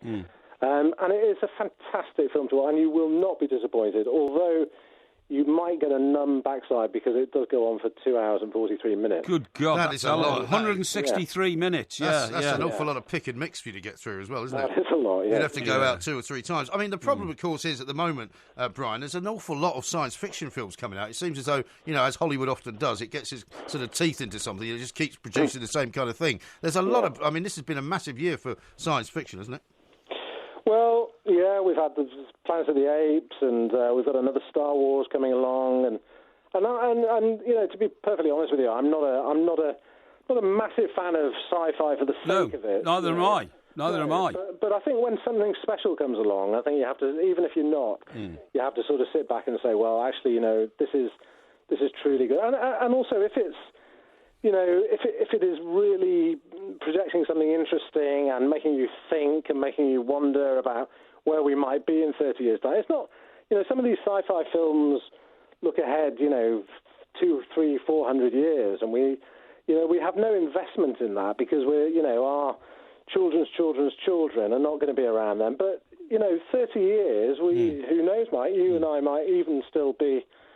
We might still be around. We might know what the world is like, and to see this guy Dennis Villeneuve, to see his vision of what life might be like in 30 years' time is actually very interesting. Yeah, I mean, Brian, I'm sure you would be absolutely fine in 30 years' time. I, however, have my doubts that Porky's sanity would remain intact. No, only 1/3 of my heart. I'm sure he's going to be going strong. I don't think so, mate. Only 1/3 of my heart works. I've seen him, and listen, I've sat with him on the train. There's nothing wrong with him. Park. He's going to be fine in 30 years. Well, we hope so. Absolutely. We hope so. Well, listen, Brian, thank you very much. Thank you very much indeed for joining us. Brian Viner there, the film critic of the Daily Mail, telling us that Blade Runner 2 is a superb movie. He says spectacular. Spectacular, well worth seeing. Not everybody agrees, of course. We've got a couple of tweets to the contrary, but we'll bring you those in a little while. Don't forget, we've got listography coming up later on, so we still need some more inspiration, some more ideas on what stories you want us to tell. That's right. This is TalkSport. Stoptober, the 28-day Stop Smoking Challenge is back, and it's bigger than ever. Perfect timing! The two Mikes will be investigating just what it takes to quit in a series of intriguing, candid one-on-one interviews with sports celebrities who've quit the smoking habit for good. It's a huge goal for him! Join the thousands of people who are stopping smoking this Stoptober with the two Mikes on TalkSport. Come on, join in. Search Stoptober for all the support you need to stop smoking. People are strange when you're a stranger. Faces look ugly when you're alone. Women seem wicked when you're unwanted. Streets are uneven when you're down, when you're strange. Faces come out of This is TalkSport. We are the two Mikes. Coming up very shortly, we're going to do winners and losers. There's been plenty of them over the course of the last few days. And, of course, later we're doing listography, so don't forget to send us in your suggestions for things we should talk about. Now, before we go any further, though, Mr. Parry, I must mention this to you. Right. Because I saw a tweet earlier in the day from the Chester Grosvenor Hotel. That's right. In which they said, we are delighted that Simon Radley at the Chester Grosvenor has retained its Michelin Star That's right. for the 28th consecutive year. I know, isn't that fantastic? Now, in all the things that you've told me about the Dorchester of the North, you have never said that they have a Michelin Star restaurant. Well, I just assumed you would assume. Well, I just assumed you would assume. No, not everybody's got... It's Dorchester of the North, so of course it's got a Michelin Star restaurant. Has the Dorchester in London got a Michelin Star? It's got about 3, isn't it? I don't think so. Hasn't it? No. Has it not? Do you remember we did that story about the French restaurant in the middle of France who have said we don't want to have a Michelin Star anymore because it's got 3 Michelin stars, and it's one of something like 26 restaurants in France that have got 3 Michelin stars. Right. In Britain, I think there's only 3 that have got Michelin stars. Is that right? 3 Michelin stars. So why didn't the restaurant in France want the Michelin stars? Well, because the guy, the chef says, and he's a very famous, world-famous chef, who says, basically, I don't want the pressure anymore of trying to keep the stars. I also don't want to have the ignominy of being sort of these guys smuggling themselves in. Really? These, inspectors to see whether or not we're still worthy. Yes. Because I just want to make great food and let people come and enjoy it. Well, that's a good thing. Have you ever eaten in this Simon Radley restaurant? Yeah, of course I have, yeah. Really? Yes. What sort of things do they do then? Lamb chops. You've never been there? Yeah, I have. Yeah, no, I don't believe you. I have. You'll go to local Chinese when you're in there. No, I don't. Chester. No, I don't. I do sometimes. Or the fish and chips. No. I have eaten in that You've restaurant. always said to me you don't like what you regard as Ponzi food. Well, that's not Ponzi food. Lamb chops is not Ponzi food, is it? Well, should I get up the menu and see if they do lamb chops? Yeah. They might have taken them off the menu since I was last there.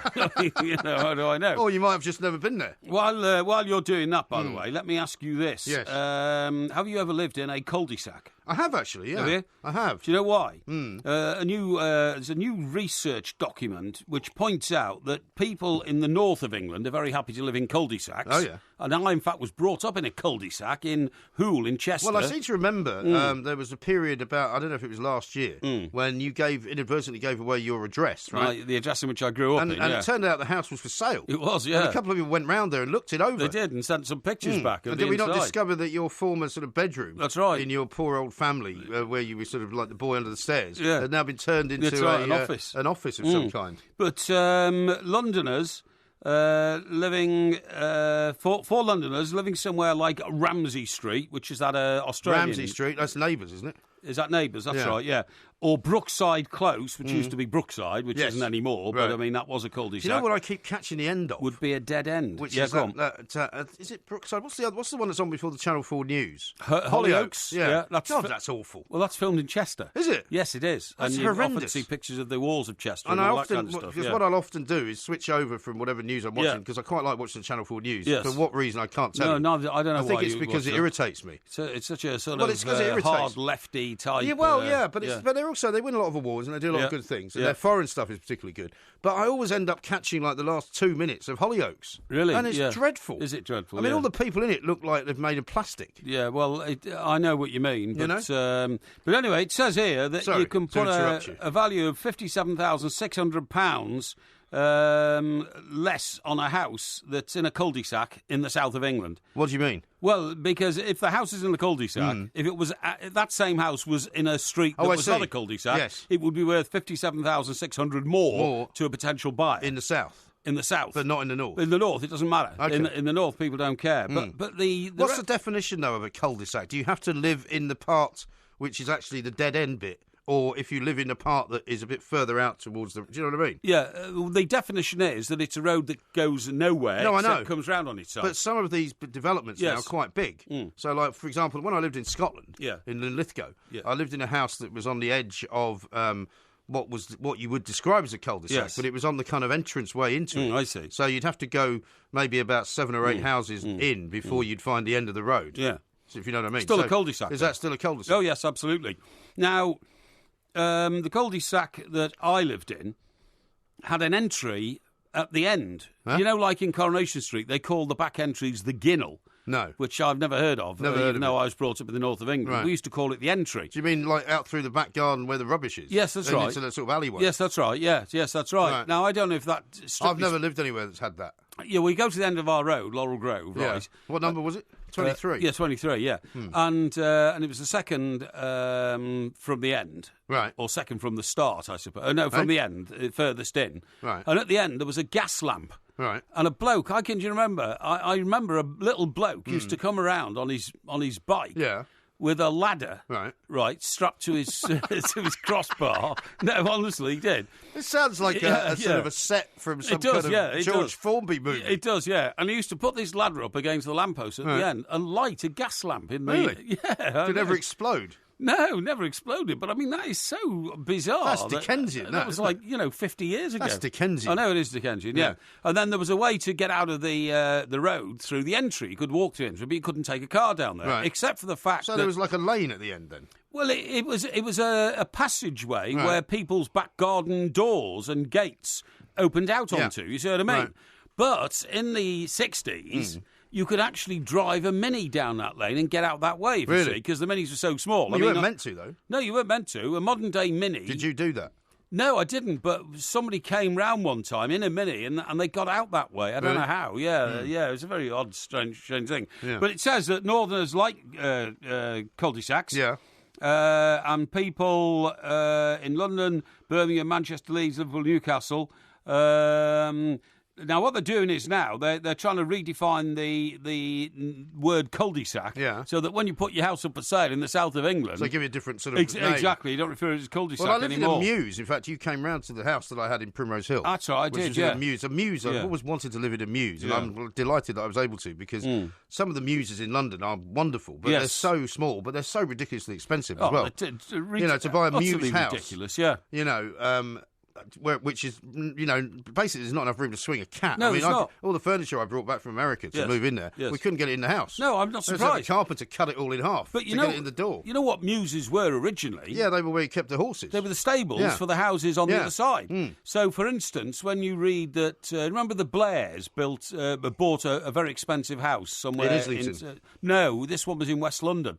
Oh, really? This is when he came out of Downing Street, and they bought a very expensive house somewhere on that road. It like Eton Eaton Square, that sort of way? No, it was on the road that goes down to Lancaster Gate, on the side of Hyde Park. Yes, I know where you are. So what's that area called? Yeah, around the back of sort of Paddington. Yes, that's right. Yeah. So they built this very expensive house, and then a few years later it was announced that, they bought the Mews house, which is attached to it. Yes. Because they go back to back, because it used to be the stables where they put the horses. Yeah. So in fact, these Mews houses, which go for millions and millions of pounds, indeed. and in fact, Lady Lucan died in one recently because she had to move out of the family house when it became too big and too expensive. Right. In addition to the fact that her husband tried to murder her there, so it didn't hold great memories for her. Yeah, you'd want to move, really, wouldn't you? Yeah, being battered over the head with a lead pipe because your husband wanted to get rid of you because he had gambling debts. It's nice that you're being so considerate of her feelings now that she's just passed away. Well, she has passed away, hasn't she? And the point is that they're tiny little places, but people apparently love them because they are, trendy to live in London in a Mews house. Yeah. Hey, I tell you who's died. Is that it?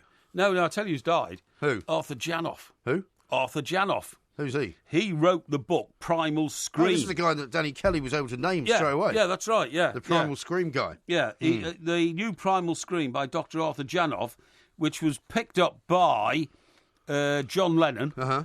And that he got into primal screaming, which means rolling around on the floor. Well, primal scream therapy, they call it, didn't they? Yeah, primal scream therapy. You roll around on the floor and you go, ah! Yeah. Ah! Yeah.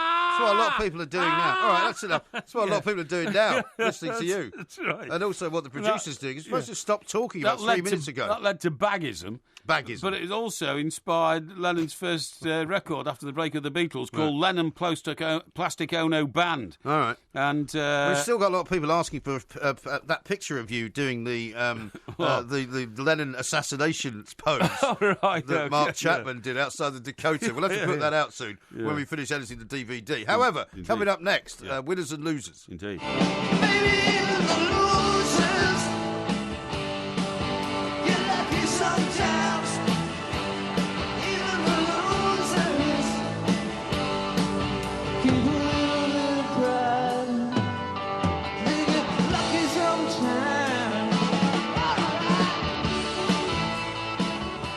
Well, there's another Tom Petty song, which surprises me that you didn't know that one, because we've been playing this song for years on this show. Yeah, no, that's a great song. Even the Losers, which is a fantastic song. Yeah. By the way, I'm not going to put Brian Viner in the losing category, but Daniel has tweeted in. He says, I've no idea what this clown is on about. Dangerous word, that clown. Went to see Blade Runner today and left after an hour and a half. Absolutely awful film, he says. Well, yeah, but I mean, look, everybody's entitled to their opinion, but Brian Viner is one of this country's leading film critics, and his critique has to be respected. Indeed. That's why we get him on the show. That's exactly right. Yeah. But it doesn't matter if you disagree with him. He thinks it's a great film. Lots of people don't. We shall tell you more about other films as and when they come out. So we've got to do 3 losers and 3 winners, right? Yep. And we will then put it out to public vote. So you'll have an hour to vote on it, and I managed to win it last week. So I think it's now...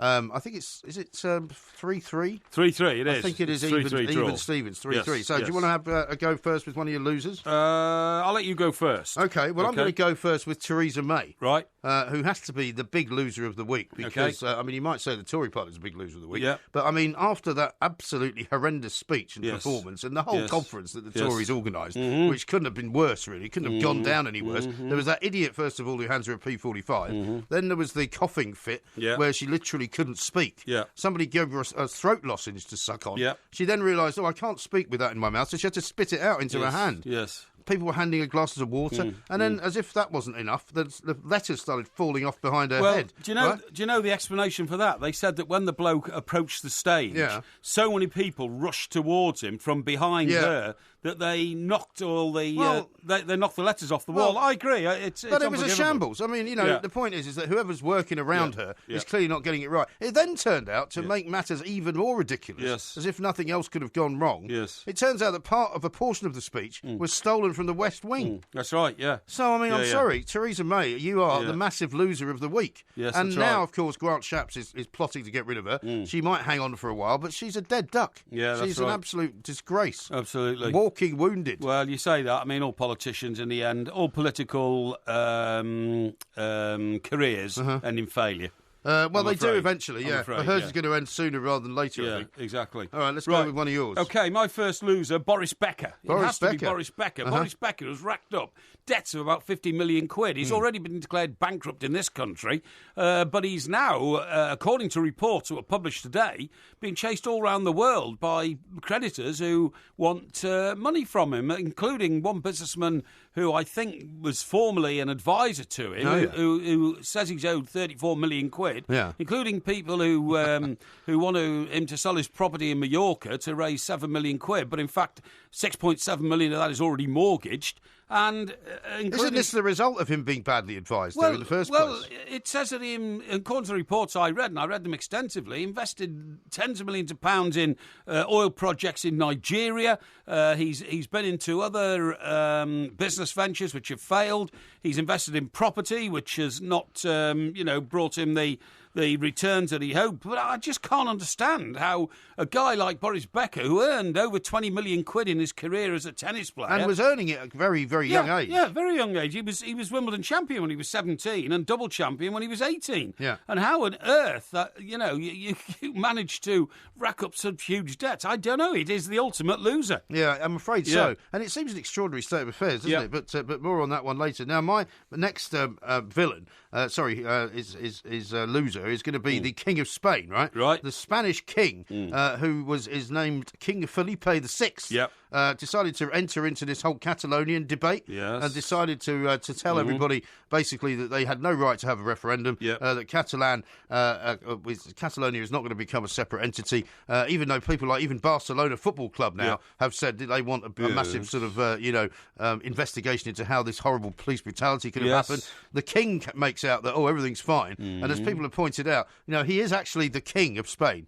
Unelected, he has no right to really tell the people what to do at all. Yes. And the idea that he's telling them all to just sort of sit down and shut up is a nonsense. Mm-hmm. So we'll have to hurry up now, I'm told, because we've only done 2 each. OK, my second loser. Yeah, go on. Wiltshire Chief Constable Mike Veale, who is leading this investigation into the former Prime Minister. You've already nominated Theresa May. Yes. Ted Heath. Yes. Now, I don't know whether there's any truth or not in this, but Ted Heath's been dead, for a few years. These allegations go back to the 80s of alleged sexual assault against other people. And quite frankly, nobody except Mr. Veale appears to believe that there's anything in it. No. The man who's the informant has been accused of being a fantasist, a fantasist and a man who's got a criminal record himself. And yet Mr. Veale, the Chief Constable of Wiltshire, who's heading this inquiry, keeps saying it's valid. The £1.5 million we've spent on it has been worthwhile. I'm sorry, when people are dead and they've gone. And he also keeps doing. He keeps calling them victims as well. Yeah. Well, nothing's actually been proven. Nothing's been proven. Yeah. We don't even know if there are any victims. Time, you know that, and so I'm saying he's my second loser. All right, my third loser, right, because we're going to do 3 losers and let's 3 do winners. 2 of each. I think we should do 2 of each. No, I want to do a third one. You want to do a third one? My one is Wasps ladies flanker Elizabeth Craik, right? She's a rugby-playing woman. She has been banned for 6 weeks for biting somebody playing for Gloucester. Yes. And I think that's good enough for me to make her into a villain. OK. Go on, hurry up. Right, what, third loser? Very quickly. Third loser is the head of the Royal Navy, Admiral Sir Philip Jones, who's scrapping 2 more ships, and they're ships that are used to land Marines on the beaches. OK. And if we can't get the Marines on the beaches, we cannot fight them on the beaches. We can't fight them on the beaches. Yeah. Let's do the winners. Yeah. Everyone's a winner, baby, that's the truth. That's the truth. To you is such a thrill. OK, my first winner, I'm going to go through them in 3, 2. I'm just going to do 1, 2 and 3, OK? Is that all right with you? Yes. I'm going to do Jupp Heynckes, who has been invited back to be the manager of Bayern Munich. Now, this is the guy who left after winning the first ever treble of the Champions League, the German Cup and the German Bundesliga, right? He hands over to Pep Guardiola, who didn't do that at all. Yeah. They've also now got rid of Carlo Ancelotti. Yeah. He's gone back in because he was the most successful manager. I don't know why on earth they got rid of him in the first place. Right. My second one is Wales, because Wales have now put themselves in prime position from a place where they didn't think they could ever get to. Yes. And my final winner of the weekend is Gareth Southgate. Because despite the fact that everybody's terribly critical of him, he's still there, he's still winning, he's got England to the World Cup, and so I think you should stop having a go at him. OK. That's my three. OK, my three winners are Bobby Charlton, who is 80 on Sunday. Right. And what's he a winner for? He is a winner because at 80 years of age, he is our most revered living footballer. And to reach the grand age of 80, still be director of Manchester United, still attending the games. Yeah, even though he said he didn't want Jose Mourinho at the club. Yeah, but a symbol of our greatness as a football nation, because, of course, he was the man in the England team that won the World Cup. And sadly, some of the others, Bobby Moore and Alan Ball in particular, are no longer with us. So he's a terrific winner. I thought Geoff Hurst won it, actually. Well, Geoff Hurst, obviously, the hat-trick hero, the only man who's ever scored a hat-trick in a World Cup. My second winner, right, is I've read all the reviews of Liam Gallagher's solo album, As You Were. Yes, have you heard the album? I have not heard the album, but I have read all the reviews, and it has been universally acclaimed as a masterpiece of singing. This is not going to get you out of trouble. No. You've got to, you've got to credit where it's due. Okay. And my third winner, and I make no apologies whatsoever for having put him on the list before, is once again Harry Kane. Because Harry Kane, of course... you told me I couldn't keep doing Harry Kane. No, I didn't tell you that at all. You did last week. You've just done it again. No, Harry Kane... We've got to get out soon. Got us out of the mire last night, scored the goal, and is now our leading... Can you not just describe things in one sentence? Is now our leading football. Thank you. That's winners and losers. Vote now.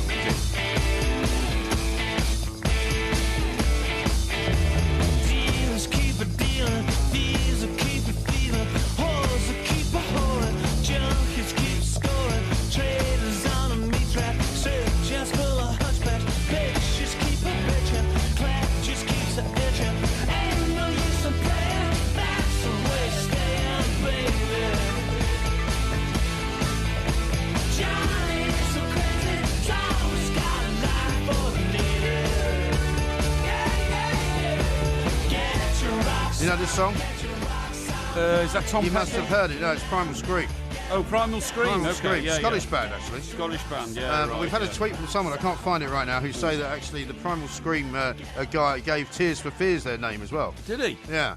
Really? Because there must be, some phrase "Tears for Fears" inside of his inside of his Primal Scream scenario. Yeah. Right, okay. So there you go. You get a lot of education on this show tonight. A lot of education, indeed. Listen, got a couple of messages here, right? Just want to read this one out. Okay. A new recruit to our listening army. Okay. It says, right, it's from Paul. He says, I'm introducing my missus to your show tonight. I don't like that expression, my missus. I think it's rather colloquial. Well, you haven't got one, so what's it going to do with you? Yeah, so I'm going to say I'm introducing my wife to your show tonight, chaps, as I'm always banging on about it. Please give her a fright and say hello to Jane. So, I think you've given quite a few people a fright with that screaming, by the way. Quite a few complaints the Primal Scream, that's great. Don't do it again. Jane, thank you very much indeed. One here from Johnny, Johnny Richardson. He says, once again, enjoyed the two mics, driving home after a good night out. Long may you reign over us. Okay. He then adds sheer brilliance, but I didn't want to say that because I'm too modest. Well, Simon Johnson is waiting to talk to us. One more final one, though, from Dave. He says, hey, boys, is there any way I could get a shout-out for my son, Hunter, who's 12 today? It would make his day. He certainly can. Hunter, what a great name, my boy. 12 years of age today, about to become a teenager. Well, in 1 year's time anyway. Have a great teenage life. Indeed. Yes. Have a great teenage life. Well, in the 13th year now. Yes, indeed. Let's talk to Simon Johnson from The Standard. Let's find out what's on the back pages. Simon, a very good morning to you, I suppose I should say. Good morning, chaps. How are you doing? Morning, very well indeed. Thank you. Now, I've been trying to ban all talk of Gareth Southgate from this show because it's all anybody wants to talk about, right? But however, it's a bit difficult because he's all over the back pages again, isn't he? Yeah.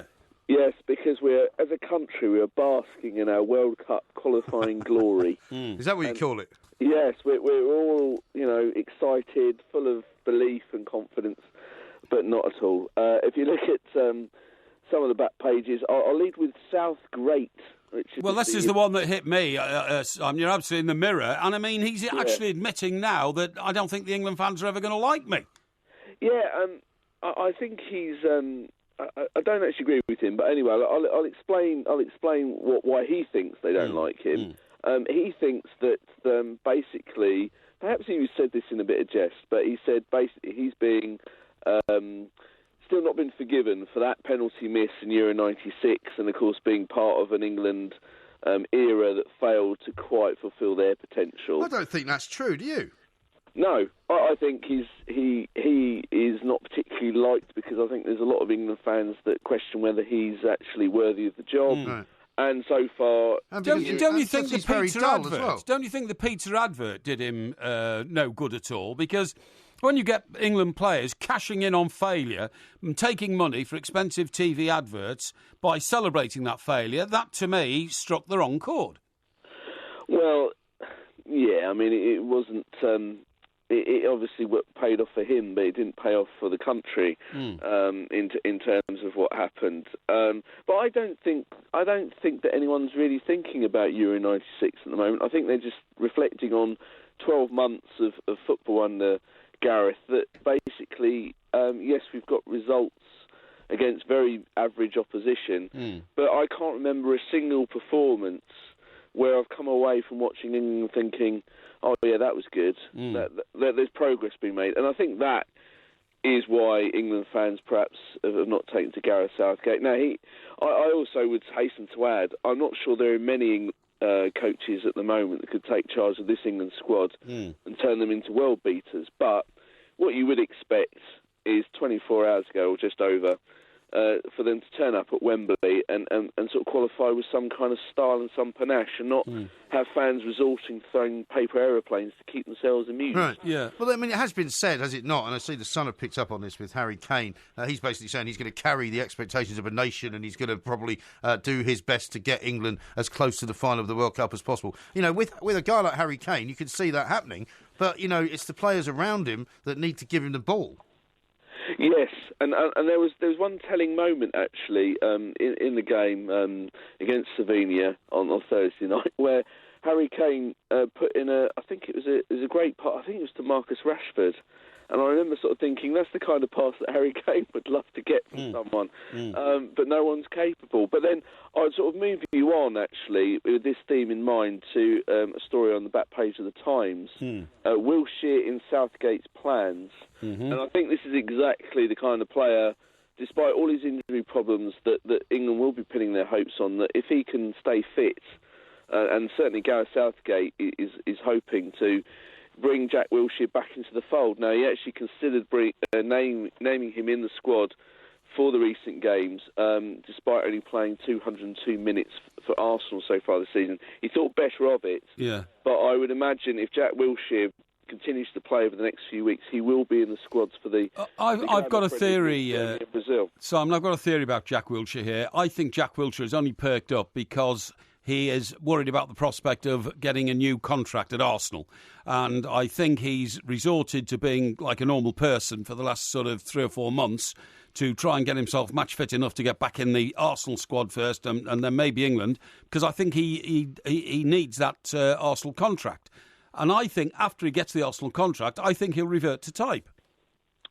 Well, I'm fully aware that Jack sort of does have a certain reputation, but I think he's also had quite a lot of bad luck with injuries. I think he's also perked up knowing... Do you not think that those two things are related? Not all the time. I think sometimes you can pick up, like, you know, he obviously fractured his left leg. I don't think that's got anything to do with... sort of going out and enjoying himself too much. The amount of recovery time... No, but the recovery time is in fact, I would say, as a direct result of what he does.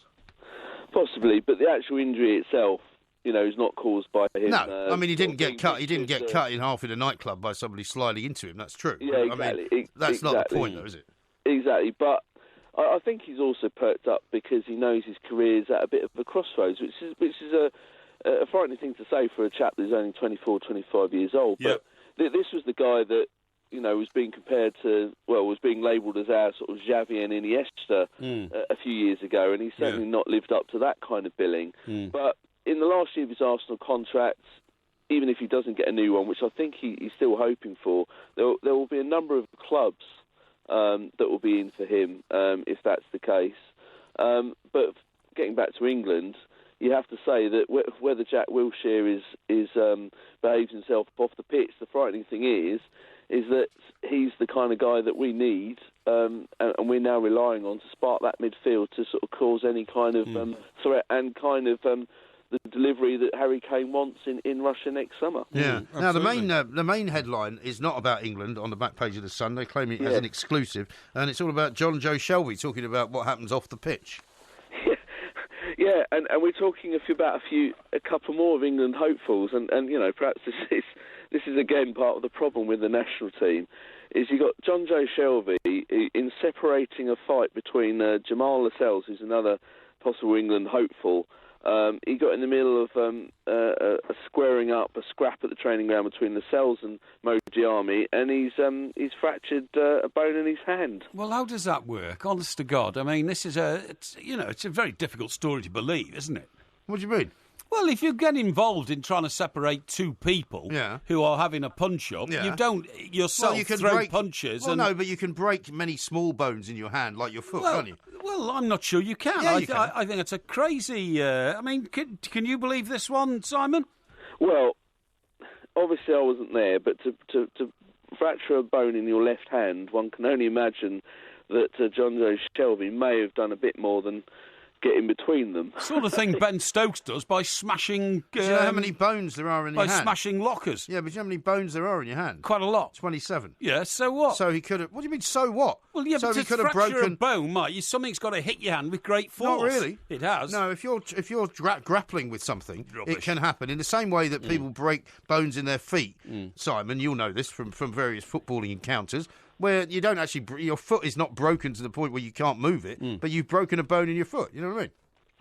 Yeah, sometimes it can be done rather innocuously, but the fact it was done in some kind of training ground bust-up, one can only imagine how the injury was suffered. But it doesn't look good, again, that Jonjo Shelvey, of course, he's been talked about as someone that could come into the England squad, and if you remember at the start of the season, he got sent off for stamping on Dele Alli. Yep.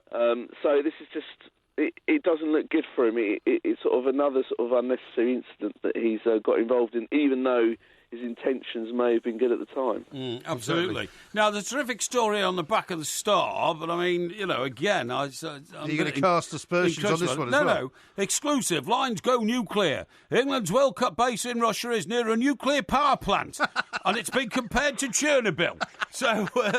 what, you mean in the sense that it's melted down? Well, I have no idea, because, are we trying to make out that, while England are staying there could be a nuclear, sort of... inferno. I mean, it's a bit hard to get to the bottom of this one, isn't it? Well, it makes great reading for those of us that might be being sent there to cover the England team, and I might be one of them. But yes, apparently it's going to be, their base is near Leningrad's nuclear power plant, which is one of Russia's biggest, apparently. And that's basically the story. I thought we'd chosen a place near St. Petersburg. That's what I read this morning. Yes. Well, that's not close to Leningrad, is it? Isn't it the same place? Is Leningrad St. Petersburg? Yeah. Yes. I think Leningrad was renamed St. Petersburg. Oh, you sure it wasn't Stalingrad? You get confused. Yeah, exactly. Yeah. No. Stalingrad was renamed after Stalin went, because he, after murdering 30 million of his own people, was no longer a hero of the Russian state. Yeah, no, that's Volgograd. No, that was Volga. No, Volga's a river. Don't worry about that. No, I'm not worried about it. No. Stalingrad was renamed Volgograd. Stalingrad was Volgograd. Yes. How do you know that? Leningrad, because I'm not an idiot. No. Leningrad was renamed St. Petersburg. Well, why did they call it Leningrad? So it's quite near it. So, I mean, what are they going on about then? Why, there's no place called Leningrad anymore, so why are they writing it down? Well, you're testing me on my knowledge of Leningrad nuclear power plant history here. Yeah. It's a bit rusty. Well, maybe it's because people like you are still working at the Daily Star. They can't tell the difference between Leningrad and St. Petersburg. Are they saying by the time we come back from Russia, there'll be two-headed sheep roaming round the England training camp? Maybe Gareth Southgate will get two heads. So don't be silly. 3 heads are better than one. In his case, probably not. Yeah. Now, we're really out of time. Finally, incredibly, we were talking about Ben Stokes a bit earlier. Back of the Times says the door's left open for Stokes to join the tour. Under what circumstances can this happen? Well, basically... Give him a new contract, haven't they? If he's not officially charged... Right.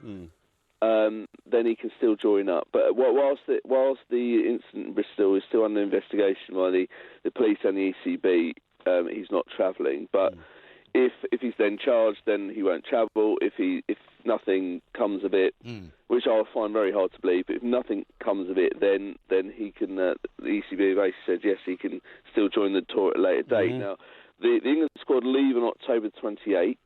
The first test is November the 23rd. I sort of think it comes down to more than just whether he gets charged or not. I just think that Ben Stokes, as good a cricketer as he is, it will send out the wrong message if he's taken. And secondly, it will become an awful sideshow for what is already going to be a very tough challenge. I do fear already that the pessimist, the doom-monger in me, already fears that this incident has cost England the Ashes. Indeed. Because of all the cloud that this England team are going to be playing under, and of course the very real danger that even if Ben Stokes goes, he won't be mentally in the right frame of mind to take on the very best that Australia have to offer. But, and anybody in Australia who likes a drink will be targeting him for obvious reasons. Absolutely. I mean, I've covered. I went to an Ashes tour as a fan 20 years ago, and believe you me, the stick that, and quite rightly so, that England team got because they were useless. The stick that the Aussies give the England players for 4 or 5 days, or even 3 days, depending how long England managed to bat, it is ferocious, and that's even when they haven't really done anything to warrant such a decision.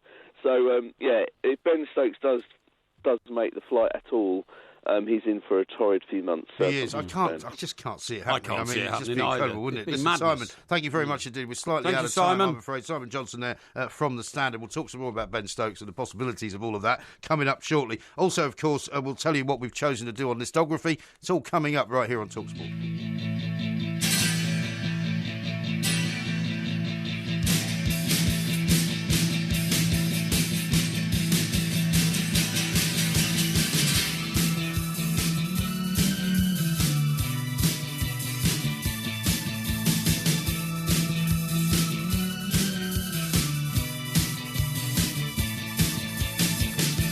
This is TalkSport. We are the two mics. Coming up a little bit later on, we're going to do listography. We're going to do it on our 3 favourite train journeys. Or not favourite. Oh, least what? Yeah, well, 3 train journeys. 3 train journeys. Yes, okay, so yes. there might be favourites, there might be least favourite. Yes. That's a very big area, that, you know. Yes. What I haven't done is take a train to California, where, of course, our favourite Lonna Harvey is. We're going to be talking to her. We've joined forces, though, with Stoptober to get as many people as possible to quit smoking for the whole of October. Keep it up for 28 days, and you're 5 times more likely to quit smoking for good. Over the next 2 weeks, we'll be discussing our guests' previous smoking habits and how they quit. Now, last weekend, Porky, we were talking about how I quit. That's right. I quit in March of this year, so I've now saved an absolute fortune and spending it on other better vices, I have to say. Like drink. Let's talk to LaDonna Harvey to find out how she managed to give up smoking after many, many years of the foul weed. LaDonna, a very good morning to you. Good morning. How are you? Very well indeed, and great to hear from you. We are very well. It's so good to hear from you. Now, I didn't realise, LaDonna, that you had actually given up smoking as well. Because, I mean, I never thought I would, but I did. So tell us your story. Well, I did. I've actually done it a couple of times, which I think a lot of people have done. I quit about 20 years ago, and I quit for 15 years. Then when I met my husband, he smoked, so I started again. All right. And when I divorced, I decided that I should probably be healthy and I should quit again, so I did. Oh, blimey, so that's twice in your life you've quit, and are you likely to take it up again? You know what? With smoking, it's always hard to tell. But the truth is, it is so awful. I don't want to ever do it again. So I'm hoping no. Yeah, because the famous quote from some British comedian was, "Giving up smoking, it's easy. I've done it a dozen times." And that's, you know, that's what some people... I mean, you might get a period of great stress, LaDonna, or something like that, and decide the only thing that can save me is a cigarette. You know what I mean? Right. That's really, it's really encouraging. He was like that when I gave up smoking. You know, for about the first month, he's like, "Don't you feel like having another one? Aren't you going to go out and have a cigarette?" You know, he wants people to fail at doing virtuous things because he has no virtue. Well, very few of us do. However, I've stayed off for at least 2 weeks now, and this is the third time I've quit smoking this year. Right. Well, good luck with it all, anyway. That's one battle which you've obviously won, Donna. Well done. Now, another battle going on in America, of course, because of the dreadful events in Las Vegas. Once again, National Rifle Association versus the rest, and the battle to try and curb arms in America. But it's not going to get anywhere again, is it? I don't know that it is.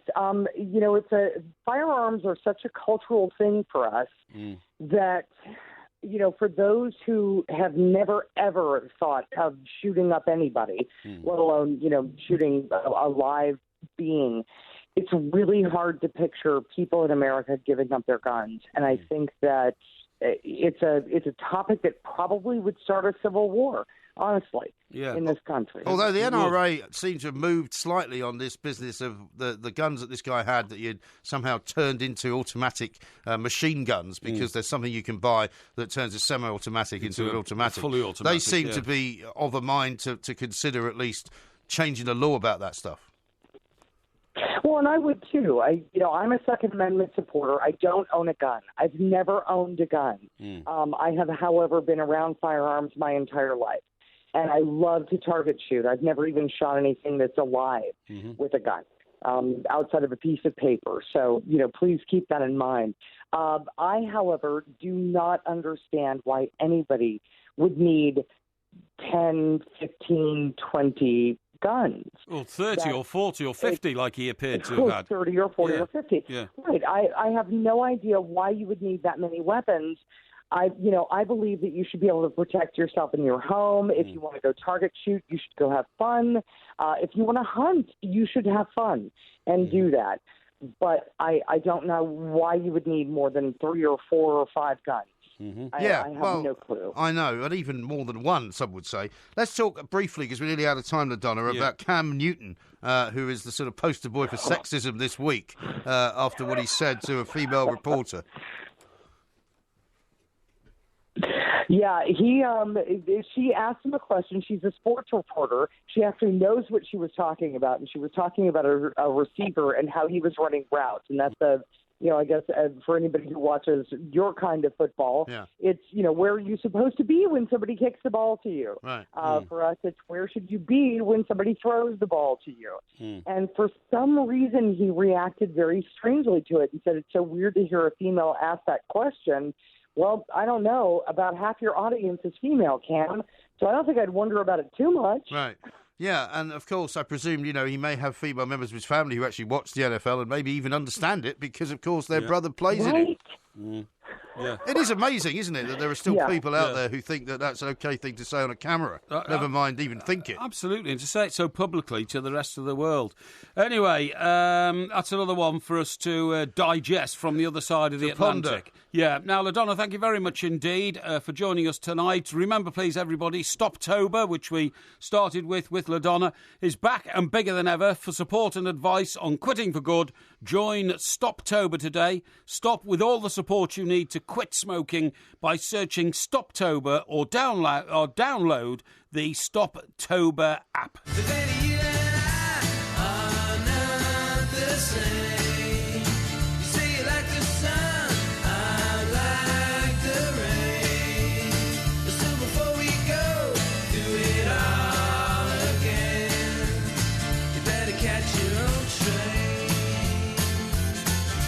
That is, of course, our theme tune in many ways by Silver Seas, Catch Your Own Train. We are doing discography as suggested to us by one of our many listeners out there. I think it was Steve who suggested 3 favourite train journeys. Now, we're going to do not just favourite train journeys, but maybe horrendous train journeys as well. Well, 3 train journeys. 3 train journeys, yes. Should I just remind people as well, there's only 23 minutes left to vote in the winners and losers. You can go to the Two Mics Twitter page, at the Two Mics, and you can vote. Where currently it's very close, 51 to 49. That's right. In my favour. That's right, but I expect an equaliser in the last minute. Are you? Okay. Yes. Excellent. Okay, well, anyway, do you want to start with one of your first train journeys then? Yeah, I will, actually. Now, there's some great train journeys in the world which I've always aspired to go on, like the Blue Train in South Africa when I was there, like the Venice Orient Express.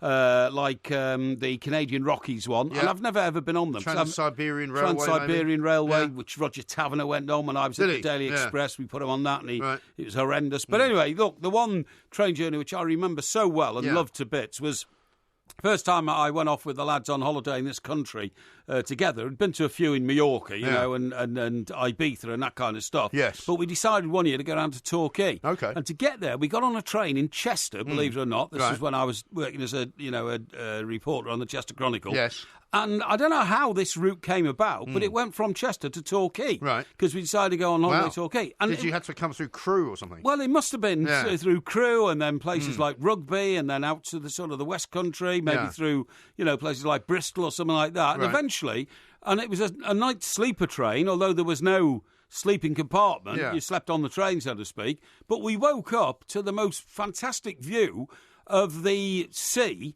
as we were on the last sort of, hour and a half of the journey, and it went on that bit of railway line that was washed away. Is that Dawlish? Dawlish, absolutely. Yeah.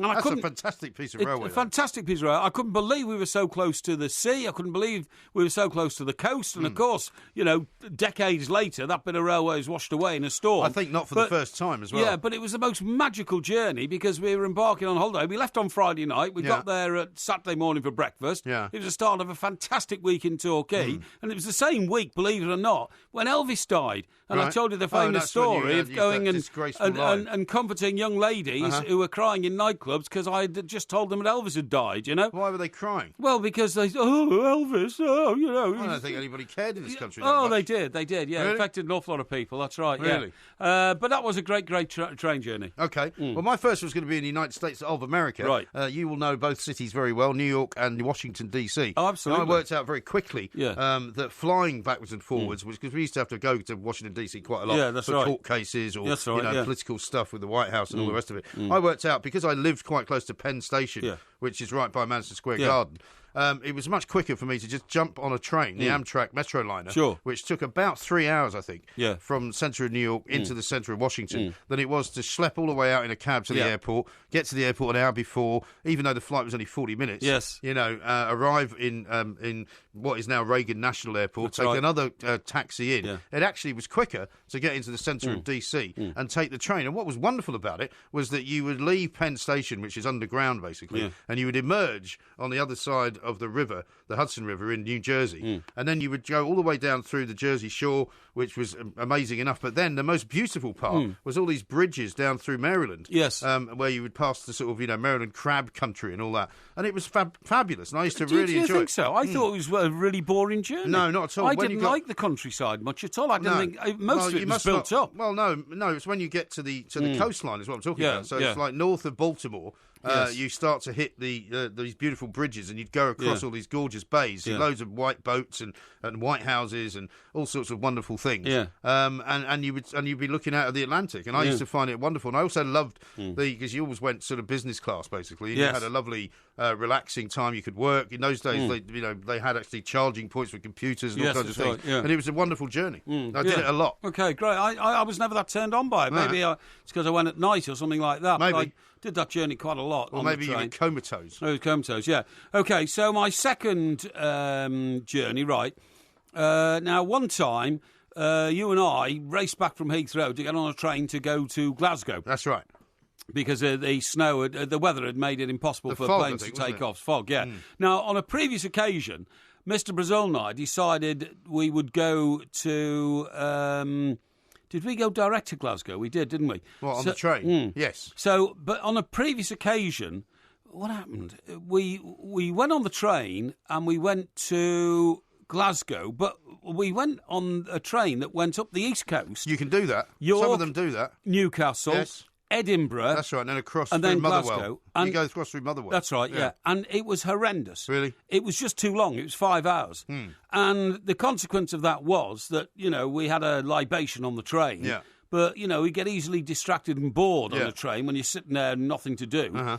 And you tend to over-libate, if you see what I mean. It can be done. And by the time we got to Glasgow, we were wrecked through sheer tiredness and the fact that we'd... And was this as a result of not being able to fly? I don't know. I think we decided, well, why don't we take the train? We'd been up to Scotland and back a few times, doing football matches and personal appearances and even a sports forum night with great people, including Billy McNeil. Oh, yeah. Sorry, not... it would have been Billy McNeil, the Celtic legend. Celtic legend, Billy McNeil, that's right. Centre-half. Yeah, that's right. And Lisbon Lion. No, Tommy Gemmell. Sorry, it was Tommy Gemmell. Tommy Gemmell. It was Tommy Gemmell. Also Lisbon Lion. A Lisbon Lion, yeah, and a brilliant guy. Billy McNeil wasn't was he? Yes, he was captain, wasn't he? Of course, he was. And they used to have their numbers on their shorts. That's right, yeah. And Andy Gorham. Andy Gorham was, representing Rangers, and Tommy Gemmell's representing. I was going to say Celtic. Andy Gorham's not a Lisbon Lion. No, but it was a sports forum. Celtic versus Rangers on the eve of a. Can you get a move on, please? Big firm game. This is only the second one. And anyway, that was an horrendous journey, which I'll never do again. It was just too long. Okay. Yeah. That's it. Yeah, that's it. The story. Okay, my second journey is a train that I took from Waterloo. And there's something about old-fashioned doors that used to slam on a train. Yeah. You know how now they're all pretty much electric. I was used to worry about people getting their fingers trapped in those slamming doors. They were so heavy. But there was something great about the sound of all the doors being shut just before the train took off. Yes, okay. And I've done this trip many times since in a coach with electric doors. But the first time I did it was when they still had basically the old-fashioned swinging doors. Yeah. And it's from Waterloo Station down to Wareham in Dorset. Right. And this is a train that goes all the way down sort of through Stockbroker Belt, Surrey, I suppose. Yes. Hits, I think, the coast around about Southampton.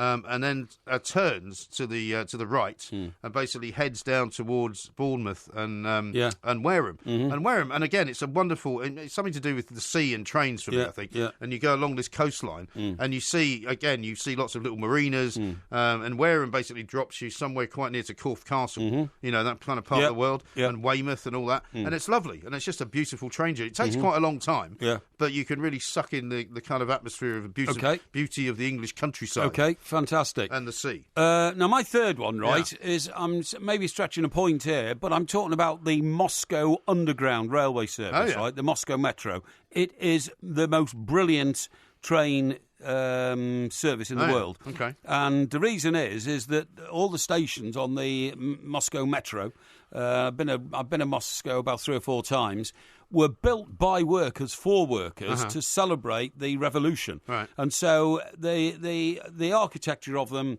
is typically Russian, but within there are so many statues which praise and are devoted to the working man. Right. So you've got a picture of a metal worker, with his forge. You've got a picture of a guy who's a cobbler making shoes. You've got a picture of a guy ploughing his field, with a horse, and all these statues. Yes. It's utterly magnificent. They're spotlessly clean. They are beautifully built with the finest materials. They're terribly efficient, even through communism, which, in my view, was always the most inefficient form of economy. Yeah. The Moscow Metro always ran beautifully on time and is an absolute classic architectural development. One of my favourite forms of transport in the world. Oh, okay. Yeah. Well, one of my favourite train journeys was, and I was going to do another one in America from Tarrytown back into Grand Central, but I'm not going to do that because I think that's too much of American. I took a train once from Pisa, where I was staying, into Florence. Okay. And I was very proud of myself because my Italian isn't particularly good. Right. And what I did manage to do was to work out how to get to the station, how to read the timetable, how to buy a ticket. Because if you're in a foreign country, all of these things are not taken for granted. Sure. It can be quite difficult. I was there celebrating my 10th wedding anniversary, funnily enough, which was quite a few years ago. And it was just a really cool thing because lots of people were travelling in and commuting from Pisa to Florence. And Florence is such a beautiful city. It is, yeah. I ended up walking up, there's a sort of Duomo there, which is the big church. Yeah. And you walk up something like 400 or 500 steps to get to the top. Right. And at the top, there's a nurse with a sort of barometric oxygen chamber. Okay. Because so many people get up to the top and collapse. Yeah, really? Because it's so hard to actually do that. But I managed to do it. So I have great memories of Florence and of how beautiful the city was. Yeah. And particularly wonderful. It was during a World Cup, I seem to think. Right, okay. I seem to remember. Yes.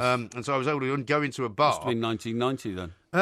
It must That's have when been. the World Cup was played in Italy. No, do you know what it was? It would have been, well, I got married in 87. Right. And we missed the actual proper anniversary because of a passport issue. So it would have been 98. Yeah, 98. So where was the 98 Cup final? Or the Cup? The 98 World Cup was in France. That was France, wasn't it? Yeah. Right, so it must have been that. Yeah, okay. And watching football in an Italian bar with a load of Italians, it was amazing. I heard it was, yeah. Absolutely brilliant. Funnily enough, I went on a train journey from Interlaken up to Wengen and Wengenau on my first skiing trip abroad. Oh, yeah. And the majesty and the beauty of the Swiss mountains and the snow was just remarkable. I've never seen anything like it. Yeah. Never seen the colours, never seen the mountains, never seen the skies. It was. I should have put that as one of my three. Well, you didn't, though. Instead of we finished it now. The train journey to Mr. Brazil, because it was truly spectacular. Well, luckily, I mean, it's this is not something that people vote on. It's not a question of whether yours are better than mine. Sure. However, what you can vote on is the winners and losers competition, which only has 12 minutes left. That's right. So just enough time for us to tell you who's won before the end of the show. Indeed. And believe it or not, it is a dead heat right now. Dead 50-50. heat. Dead heat. Keep voting for me, folks, and I will just get a last-minute winner, please. This is TalkSport. I thought we'd chosen a place near St. Petersburg. That's what I read this morning. Yes. Well, that's not close to Leningrad, is it? Isn't it the same place? Is Leningrad St. Petersburg? Yeah. Yes, I think St. Petersburg.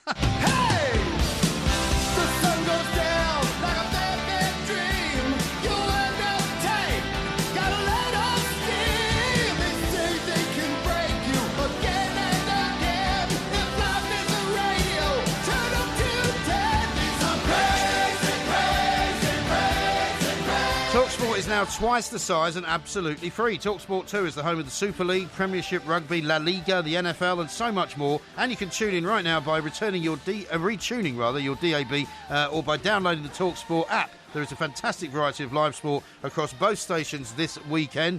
Coming up later on today on TalkSport 2 from noon, it's Match Day Live 2, including Barnet against Coventry, MK Dons v Bradford, and it's followed by rugby as South Africa take on New Zealand. That's right. Then on Sunday from 5, it's World Cup Live with live commentary of Slovenia versus Scotland. What a crunch match that is for the Scots. Then at 7 p.m, TalkSport 2 brings you NFL Match Day Live, including Jacksonville Jaguars and Pittsburgh Steelers. And don't forget, TalkSport 2 has dedicated shows devoted to European football, golf, racing, cricket, and lots more. So whenever and whoever you follow, listen to TalkSport 2.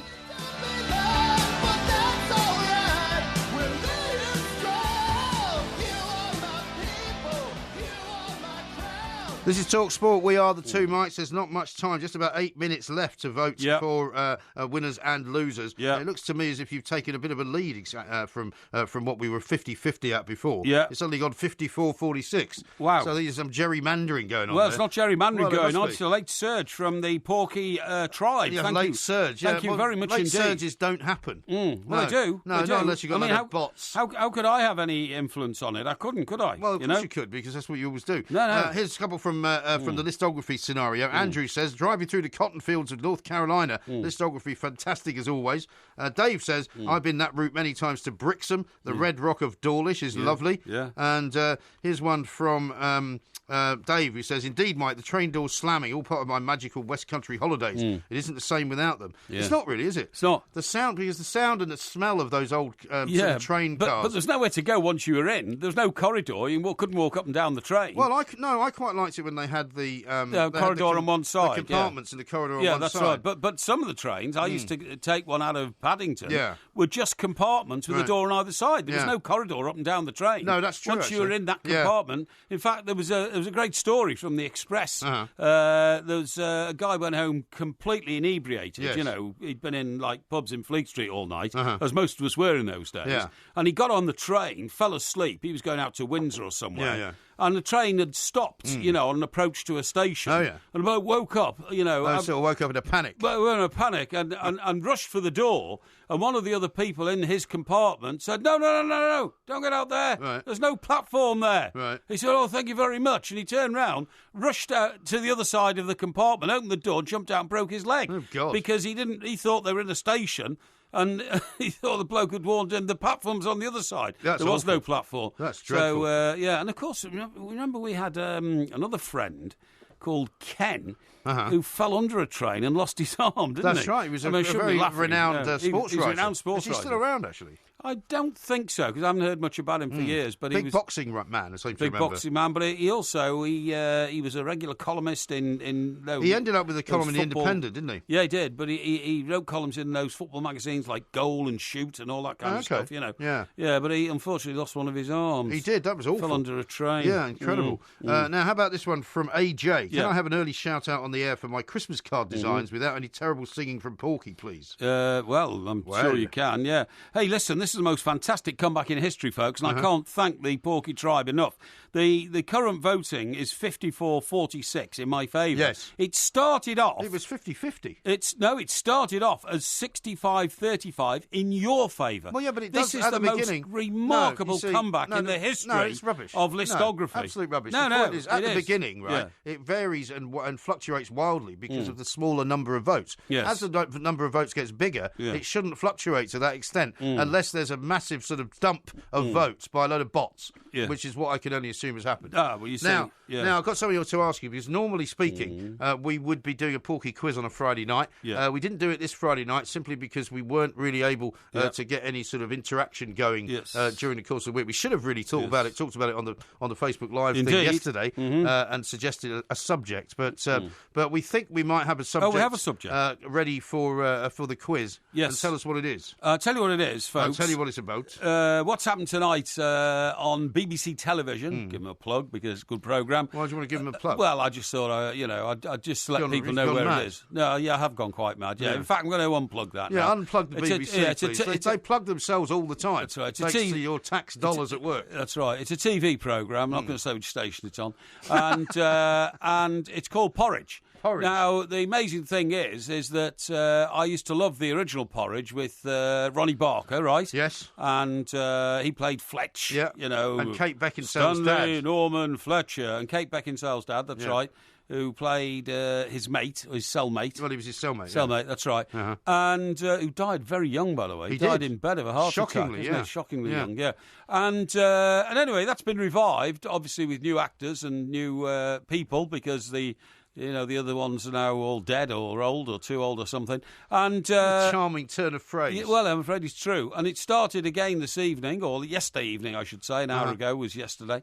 And so we decided to have a quiz on the original Porridge programme, OK? Well, is it on the original Porridge or just on Porridge in general? No, it's on the original Porridge programme. OK. OK, so not last night's. OK. Because that's new and nobody knows anything about it. The independent quizmasters will have to be informed quite specifically. No, it'll be on the first and original series of Porridge programmes starring Ronnie Barker. OK. If it hasn't got Ronnie Barker in it, it's not one of the programmes we're talking about, OK? Well, I think there's only one Porridge with Ronnie Barker in it, which is the original one. Yeah, but the new one, which started last night, doesn't have Ronnie Barker in it, so no questions on that one, OK? Would you like to write the questions? No, I won't write the questions. You can have a good chance of getting some of them right. Just want to make sure we're all, absolutely boned up on what is acceptable and what isn't. Okay? We normally are boned up on a Friday night.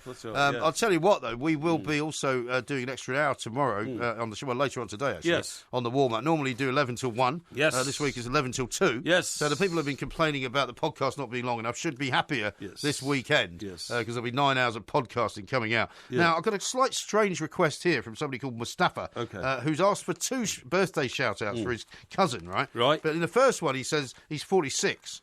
In the second one, he says he's 47. Oh, OK. So it's either a... Maybe he wants one for each year. Well, I don't know. It seems odd, though, doesn't it? You'd know how old your cousin was. Well, do you think so? He says he's in Swansea. In Swansea, yeah. Anyway, there's 3 minutes left to vote for winners and losers. It is, as Porky says, 54-46. There's no way I would have thought that I can catch that up. No, I don't think you can. But it's a very mysterious state of affairs, indeed. Not at all. And I may have to launch some kind of a complaint procedure or an inquiry, indeed, into something else. The Porky army just hit back at the right time, which is terrific. Yeah. Now, remember I told you it's National Smiling Day? Did you? Yeah, well, it was when we started the show. Well, it's not anymore. World Smile Day.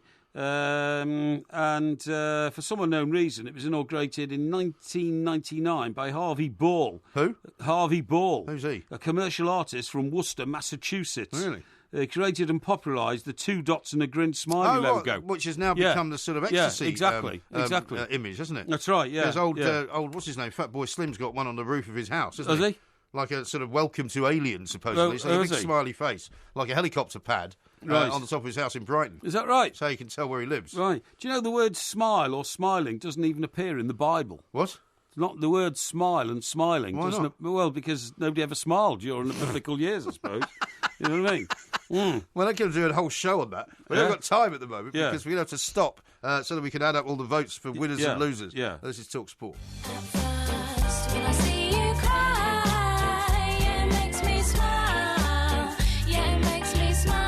It's one of your favourite people, that, isn't it?